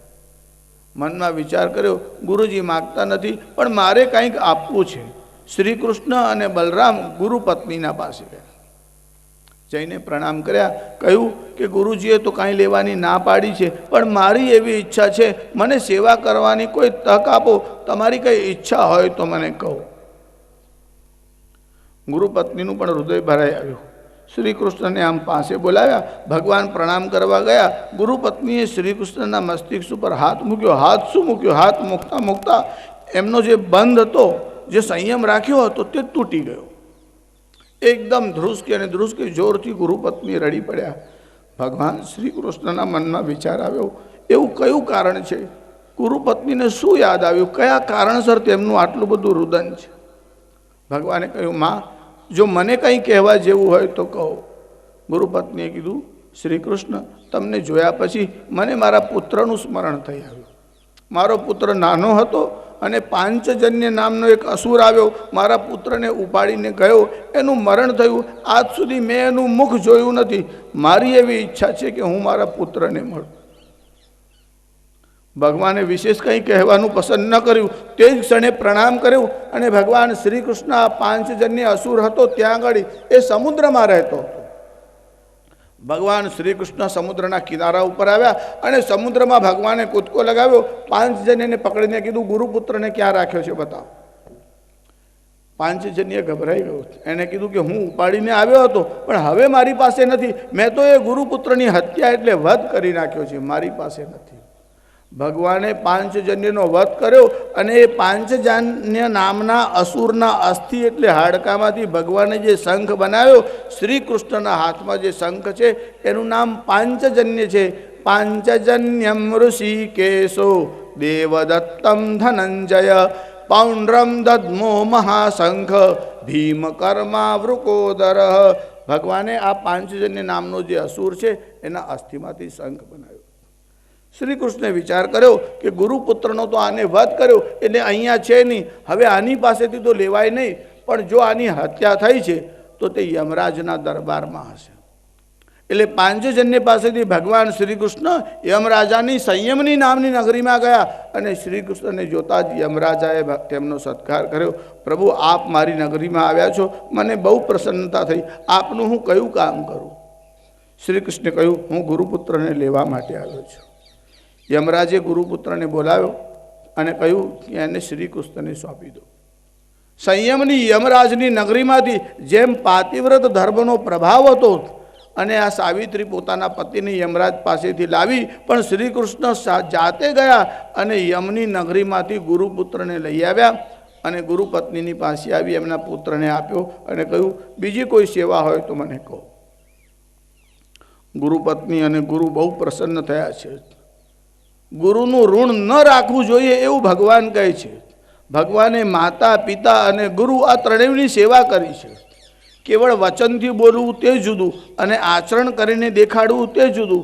માતા પિતાની સેવા કરવી જોઈએ એવું બોલવાવાળા જુદા, પણ શ્રી કૃષ્ણે માતા પિતાની સેવા કરી. ગુરુની સેવા કરવી જોઈએ, ગુરુનું ઋણ ન રાખવું જોઈએ એવું કહેવાનું સરળ છે, પણ શ્રી કૃષ્ણે પોતાના જીવનમાં આચરણ કરીને દેખાડ્યું. ગુરુગૃહે રહ્યા, દક્ષિણામાં ગુરુપુત્રને આપ્યો. તે પછી તો ઉદ્ધવજી જે છે એને ગોપીઓની પાસે મોકલવામાં. ઉદ્ધવનો પ્રસંગ પણ બહુ વિસ્તારવાળો છે. ભગવાને સંદેશો લઈને ઉદ્ધવને મોકલ્યા હતા. આ ઉદ્ધવ યોગશાસ્ત્રના જ્ઞાતા હતા, નિર્ગુણ નિરાકારના જ્ઞાતા હતા. ભગવાને ઉદ્ધવને કહ્યું, તમે જાઓ અને ગોપીઓને યોગશાસ્ત્રનો ઉપદેશ આપો. સુખદેવજી મહારાજ કી જય. નમઃ પાર્વતી પતય. હર હર મહાદેવ હર. જો ભાગવતના દસમ સ્કંદમાં પૂર્વાર્ધ અને ઉત્તરાર્ધ એવા બે ભાગ છે. એમાં 50મા અધ્યાયથી જરાસંધની કથા આવે છે. હવે આમ તો એનો વધ થોડો પાછળથી જ બતાવ્યો છે ભાગવતજીમાં, પણ આરંભ 50મા અધ્યાયથી થાય છે. આપણી પાસે તો સમયનો અભાવ છે, બધા બહુ ચરિત્રો છે, શક્ય એટલા કહું છું, બાકી તો જરાક જરાક ઇશારો કરીને ચાલું છું. જરાસંધની કથાનો વિચાર તો આપણે કાલે કરીશું. પણ ભગવાનનો જે વિવાહ થયો એમાં વિદર્ભ દેશના જે ભીષ્મક નામના રાજા હતા એને એક કન્યા હતી, બીજા 4 પુત્ર હતા. એનું નામ રૂક્મી હતું. આ રૂક્મિણી જે છે એ કન્યાનું નામ છે, એના ભાઈનું નામ રૂક્મી હતું. આ રૂક્મી એવો વિચાર કરતો હતો કે મારી બહેન એટલે રૂક્મિણીનો વિવાહ શિશુપાળ સાથે કરું. પણ રૂક્મિણીની ઈચ્છા વિવાહ કરવાની શિશુપાલ સાથે ન હતી.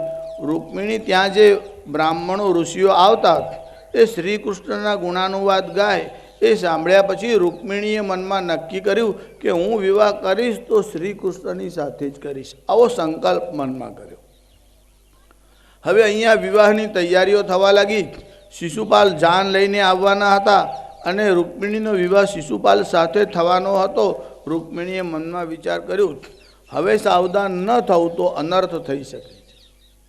એટલે રૂક્મિણીએ સુદેવ નામના બ્રાહ્મણને બોલાવ્યો અને આ બ્રાહ્મણને કહ્યું, મારો આ એક સંદેશો છે, આ એક પત્ર છે તે હું શ્રી કૃષ્ણને આપું છું, એ પહોંચાડી દેજો. બ્રાહ્મણ દેવતા, મારું આટલું કામ કરો. સુદેવ બ્રાહ્મણ તૈયાર થયો. રૂક્મિણીને કહ્યું, આ સંદેશો હું જાતે જ આપવા જઈશ. અને આ બ્રાહ્મણ પ્રસ્થાન કરી અને શ્રી કૃષ્ણને સંદેશો આપવા નીકળ્યો. જુઓ, ઐતિહાસિક દૃષ્ટિથી મહાભારત એ ઇતિહાસ ગ્રંથ છે અને શ્રીમદ ભાગવત છે તે પુરાણ ગ્રંથ છે. પણ શ્રીમદ ભાગવતની ભાષા સમાધિ ભાષા છે. આજકાલ લોકો લવ લેટર લખે છે અને માર્કેટમાં બધી પુસ્તકો પણ મળતી હોય છે, પણ પ્રેમપત્ર કેવી રીતે લખવાનો તે મહાભારતમાં અને ભાગવતમાં આવ્યું છે. મહાભારતમાં એની નોંધ છે કે નલ દમયંતીનો જે પ્રેમ હતો એમાં નલ રાજાએ દમયંતીને પત્ર મોકલ્યો, પણ એમાં પત્રનો ઉલ્લેખ છે. પત્રમાં શું લખ્યું છે તે મહાભારતમાં નથી આપ્યું. જ્યારે ભાગવતજીમાં રૂક્મિણીનો પત્ર, કોઈ ઐતિહાસિક વસ્તુની તમે જાળવણી કરો એવી રીતે ભાગવતકારે રૂક્મિણીનો પત્ર સાચવી રાખ્યો અને ભાગવતજીમાં લખ્યો. આ પત્ર લઈ અને આ સુદેવ નામનો બ્રાહ્મણ શ્રી કૃષ્ણની પાસે આવ્યો. એમાં રૂકમિણીએ પોતાનો જે ભાવ છે એ પત્રમાં પ્રદર્શિત કર્યો છે. રૂકમિણી આ પત્રમાં એવું લખે છે ભગવાનને કે શ્રુત્વા ગુણાન ભુવન સુંદર શ્રેણવતાંતે નિર્વિશ્ય કર્ણ વિવરૈર હરતોંગતાપમ રૂપમ દૃશામ દ્રસીમતામ અખિલાર્થ લાભમ ત્વયચ્યુતા વિશતિ ચિત્તમ પત્રપમ મે કાત્વા મુકુંદ મહતી કુલદેવી યાત્રા યસ્યામ બહિર્નવવધુ ગિરિજામુપેયાત. આજકાલ પણ લોકો પત્ર લખે છે. પત્ર લખવું એમાં હૃદયનો જે ભાવ હોય તે ઠાલવવાનો હોય. આ તો પ્રેમપત્ર કરવાનો હોય એમાં પણ કોપી, એમાં પણ ચોરી. બજારમાંથી રેડીમેડ બુક લઈ આવવાની અને એમાંથી કોપી કરીને લખે, એમાં હૃદયનો ભાવ હોય જ નહીં, કેવળ પેલા ચોપડીમાંથી કોપી કરી હોય. હવે રેડીમેડ બુક લાવે પછી એમાં શું લખ્યું હોય, પછી આ પેલો લખે પત્રમાં તેરા એ કાલા રંગ તો ફરિશ્તો કી ભૂલ હૈ. હવે કાળી ભટકાઈ હોય તો શું કરે, મનનું કંઈ સમાધાન તો કરવું પડે ને. એટલે પાછો લખે तेरा ये काला रंग तो फरिश्तों की भूल है, बनाने गया था तिल मगर ढूल गया प्याला. તમારું રચના સર્જન થયું ત્યારે તલ બનાવવાનો હતો પણ પવાલું ઢળી ગયું, એમાં તમે કાળા થયા, બાકી તમે તો રૂપાળા જ છો. પ્રેમમાં પણ પોતાના હૃદયની ભાવ નહીં, એમાં પણ ઉછીની લીધેલી કલ્પના. એમાં પાછા દરેકના જુદા જુદા હોય, શિક્ષક હોય, રસોઈયો હોય, બધાનો ઢંગ અલગ અલગ હોય. અને એક શિક્ષકને તો એમની પ્રેમિકાએ પત્ર લખ્યો એટલે શિક્ષકે સામે જવાબ લખ્યો, તમને વ્યાકરણનું જ્ઞાન નથી, તમને કયા શિક્ષક ભણાવતા હતા, તમારા પત્રમાં રસવઈની 3, દીર્ઘઈની 6, અનુસ્વારની 8 એટલી બધી ભૂલો છે. હવે પેપર તપાસવા બેઠો છે કે પત્ર વાંચવા માટે બેઠો? ને એક રસોઈયાએ પત્ર લખ્યો એમની પ્રેમિકાને, તારા હાથ તો દૂધીના જેવા લાંબા અને ગોળ ગોળ છે, તારું માથું સુરણના જેવું છે, તમે જ્યારે બોલો ત્યારે તમારી જીભમાંથી જે રસ ટપકે છે તે ગુલાબજાંબુની ચાસણી જેવો છે, એવો તમારો મધુર અવાજ. દરેક જણ પોતપોતાનો એક ઢંગ છે, કોઈ આમ લખે, કોઈ તેમ લખે. પત્ર કેવી રીતે લખવાનો તે પણ એક કુશળતા છે. રૂકમિણી પત્રનો આરંભ કરે છે, શું લખે છે? શ્રુત્વા ગુણાન ભુવન સુંદર શ્રેણવતાંતે. હે પ્રભુ, મેં આપના ગુણાનુવાદ સાંભળ્યા છે. શ્રુત્વા ગુણાન ભુવન સુંદર, તમે ત્રણેય ભુવનમાં સુંદર છો, તમારી સુંદરતાનો કોઈ મુકાબલો કરી શકે એમ નથી. શ્રુત્વા ગુણાન ભુવન સુંદર શ્રેણવતાંતે નિર્વિશ્ય કર્ણ વિવરૈર હરતોંગતાપમ. તમારા ગુણાનુવાદ સાંભળ્યા પછી અંગનો એટલે દેહનો જે તાપ છે તે હરાઈ જાય છે. ભગવાનના ગુણાનુવાદ સાંભળો પછી તમારું હૃદય તપ્ત હોય તો પણ એમાં શાંતિ મળે છે. ભગવાનના ગુણોનું આવું સામર્થ્ય છે. રૂકમિણીએ પહેલાં તો ભગવાનની સ્તુતિ લખી, પછી એવું લખે છે કે તમારી અને મારી તુલના થઈ શકે એમ નથી. કાત્વા મુકુંદ મહતી કુલશીલ રૂપા. તમારા કુળ અને તમારા શીલ એની તુલના જગતમાં કોણ કરી શકે? કાત્વા મુકુંદ મહતી કુલશીલ રૂપ વિદ્યા વયો દ્રવિણ ધામ અભિરાત્મ તુલ્યમ.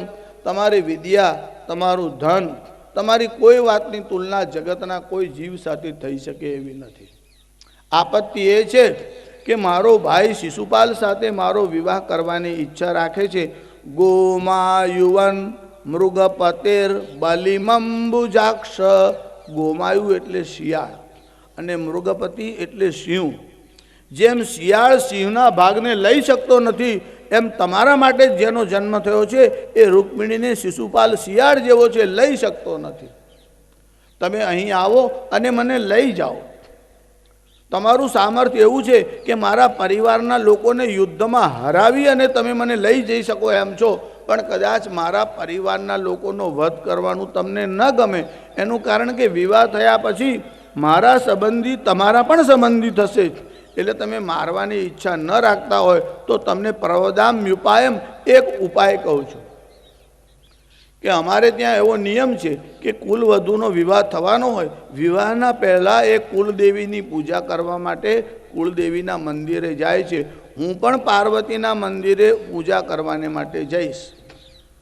પૂર્વેદ્યુરસ્તિ મહતી કુલદેવી યાત્રા યસ્યામ બહિર્નવવધુ ગિરિજામુપેયાત.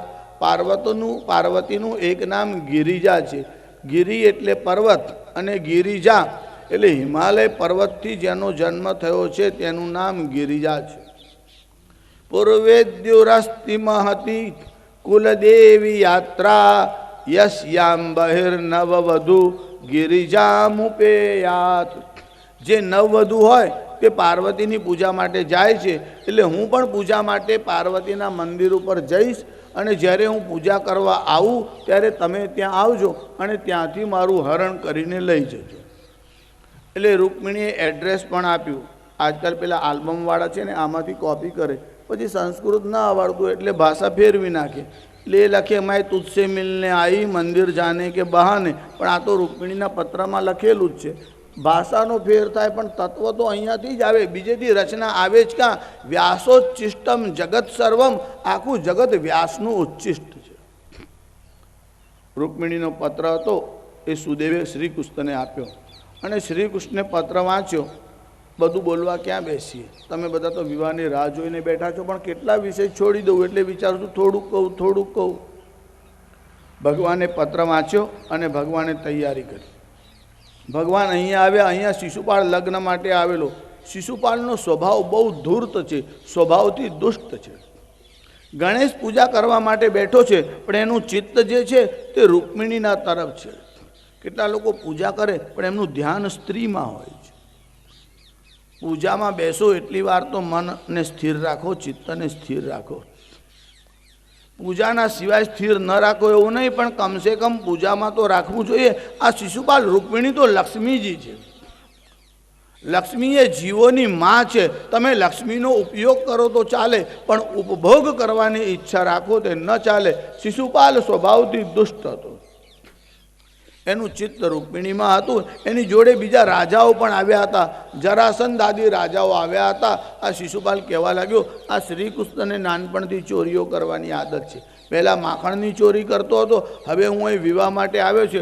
જો રૂકમિણીને લઈ જાય ચોરી કરીને તો મારું શું? જરાસંધે કીધું, તું શું કામ ગભરાય છે? અમે કંઈ લાડવા ખાવા થોડા આવ્યા છે. શ્રી કૃષ્ણ આવે શું? અરે કોઈની મજાલ છે, અમે તારી જોડે ઊભા છે. અને રૂકમિણી રથ લઈને નીકળ્યા. મંદિરે દર્શન કરવાના માટે ગયા. ભગવાન સુદેહ બ્રાહ્મણનો સંદેશો મળ્યો એટલે ભગવાન રથ લઈને ત્યાં આવ્યા. ભગવાન મંદિરની પાછળ ઊભા રહ્યા અને રૂકમિણી સહેલીઓ સાથે આવતા હતા. ભગવાને દૂરથી જોયું રૂકમિણી આવે છે. પત્રથી ખબર પડી કે બુદ્ધિમાન છે, લખવાનો ઢંગ બહુ સરસ છે. પ્રત્યક્ષ જોયા એટલે રૂપ સાક્ષાત લક્ષ્મીજી છે. પછી રૂપની વાત ક્યાં? રૂપ બહુ સુંદર છે. કુળ તો સારું જ છે, કારણ કે ભીષ્મક રાજાના પુત્રી છે એટલે રાજાનું કુળ છે. દેખવામાં સુંદર છે, બુદ્ધિમાન પણ બહુ છે. લગ્ન થયા પછી બધી પરીક્ષા ન કરવાની હોય, પછી તો તમારે સર્વગુણ સંપન્ન છે એવું સમજીને જ ચાલવાનું. પણ લગ્ન થતાં પહેલાં તમારે જોવું હોય તો છૂટ છે. એટલે ભગવાને પહેલાંથી બધો વિચાર કર્યો. બુદ્ધિમાન છે, સારા કુળના છે, વિદ્યાવાન છે. ભગવાનના મનમાં થયું કંઈક હમણાં સ્તુતિ કરશે, બોલશે એટલે આપણને ખબર પડશે એમનો કંઠ કેવો છે. પણ રૂકમિણી સ્તુતિ મનમાં કરી, જોરથી બોલ્યા જ નહીં. ભગવાન આમ કાન માંડીને રાખેલા, પણ આ કંઈ બોલે જ નહીં. ભગવાનને લાગ્યું આ મૂગી તો નહીં હોય ને, કંઈ વાત કરે તો ખબર પડે. કારણ કે ફોટો જુઓ તમે, એમાં કેવી રીતે ખબર પડે બોલે છે કે નથી બોલતી. ભગવાને પ્રત્યક્ષ જોયા. પછી રૂકમિણી ભગવાનને એટલે ગિરિજાની પૂજા કરી અને બહાર નીકળ્યા. ભગવાન રથ લઈને ઊભા હતા અને રૂકમિણીને કહ્યું, રથ તૈયાર છે, આપ બેસો. એટલે રૂકમણી રથમાં બેઠા પણ વાત તો ન જ કરી. ભગવાનને થયું આ તો કશું બોલતા જ નથી. ભગવાનના રથને 4 ઘોડા લાગેલા હતા. એમાં શૈબ્ય, સુગ્રીવ, મેઘપુષ્પ આ બધા ઘોડા લગાડેલા હતા. આ ઘોડા વાયુ વેગે ઉડે એવા હતા. જ્યાં રૂકમિણી રથમાં બેઠા અને ભગવાન રથમાં ગયા અને રથની લગામ પોતાના હાથમાં આમ લીધી અને ઘોડાને આમ જરાક ઈશારો કર્યો એટલે ઘોડા એકદમ વાયુ વેગથી આમ ઉડવા લાગ્યા. જ્યાં ઘોડાઓ આમ ઉડ્યા, રૂકમિણી રથમાં બેઠા હતા એટલે ભગવાને રૂકમિણીના તરફ જોયું અને કીધું જરા સાવધાનીથી બેસજો. એટલે રૂકમિણી બોલ્યા, જવાબ તો આપ્યો, પણ જવાબ રૂકમિણીએ કેવો આપ્યો? રૂકમિણી કહે છે મારા પિતાજીને ઘેર બહુ રથ છે. એનો મતલબ કે પહેલી વાર બેઠી નથી કે હરખા બેસજો, મને બેસતા આવડે જ છે. લગ્ન થાય છોકરાનું અને પેલી છોકરીને કહે જરા ગાડીનો દરવાજો બરાબર બંધ કરજો. ત્યારે છોકરી એવું કે મારા બાપને ઘેર 4 ગાડીઓ છે, તમારું મોડલ તો ખખડી ગયેલું ને સેકન્ડ હેન્ડ છે, પણ મારા બાપને ત્યાં તો 4 ગાડીઓ છે. પહેલે જ દિવસે એવો રૂબાબ જમાવે, પણ આ તો શ્રી કૃષ્ણ હતા. રૂકમિણી હજુ કહે કે મારા પિતાને ત્યાં રથ છે, ત્યાં તો ભગવાને ઘોડાઓને આમ સંકેત કર્યો, એટલા જોરથી આ ઘોડાઓએ આમ છલાંગ મારી અને રથ એટલા સ્પીડમાં ગયો કે રૂકમિણીનું અડધું શરીર આમ રથની બહાર પડવા જેવા થઈ ગયા.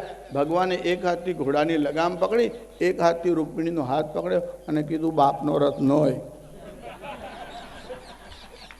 બહુ વખાણ કરે એના બાપાના વાંધો નહીં, પણ તમારે પહેલા દિવસે કહી આપવાનું તારા બાપનું મોડલ 1956નું છે, આ તો લેટેસ્ટ મોડલ 2010નું છે. પહેલે દાડે લગામ હાથમાં રાખવી પડે, જરાક ઢીલી મૂકો ન ચાલે. ભગવાને કીધું તમારા પિતાને ત્યાં રથ છે, પણ આ રથ જુદો, આ તો ભગવાનનો રથ છે. રૂકમિણીને આમ પકડ્યા અને રથમાં, પણ રૂકમિણીજીએ વાર્તાલાપ કર્યો, આટલું જ બોલ્યા કે મારા પિતાને ત્યાં રથ છે.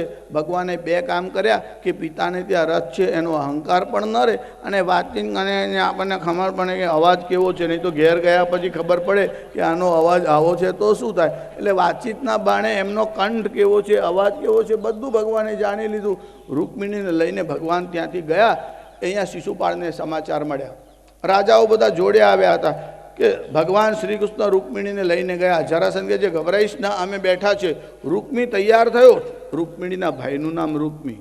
એને એવી પ્રતિજ્ઞા કરી કે શ્રી કૃષ્ણનો પરાભવ નહીં થાય ત્યાં સુધી પાછો આવું નહીં. પીછો કરવા લાગ્યો ભગવાનનો. ક્યાં સુધી પીછો કરી શકે? ભગવાને રથ રાખ્યો, રૂકમીને પકડ્યો. જો ભગવાન ચાહત તો રૂકમીને મારી નાખત, પણ ભગવાન આમ હજુ પકડીને પ્રહાર કરવા જાય ત્યાં બલરામજી આવ્યા.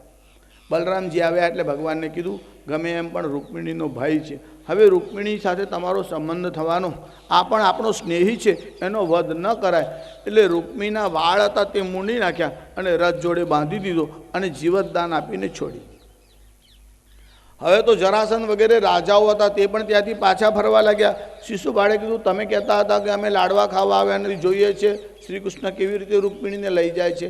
જરાસંઘ કહેવા લાગ્યો એકલો નથી, એમના ભાઈ પણ આવ્યા છે. આ બલરામ બહુ શક્તિશાળી, એની જોડે લડાય નહીં, લડવા જઈએ એને હારીએ તો આબરૂ પણ જાય ને કન્યા પણ જાય, એના કરતાં આબરૂ બચી જાય, આપણે અહીંથી જતા રહીએ. શિશુપાળ કે પણ રૂકમિણી તો ગઈ.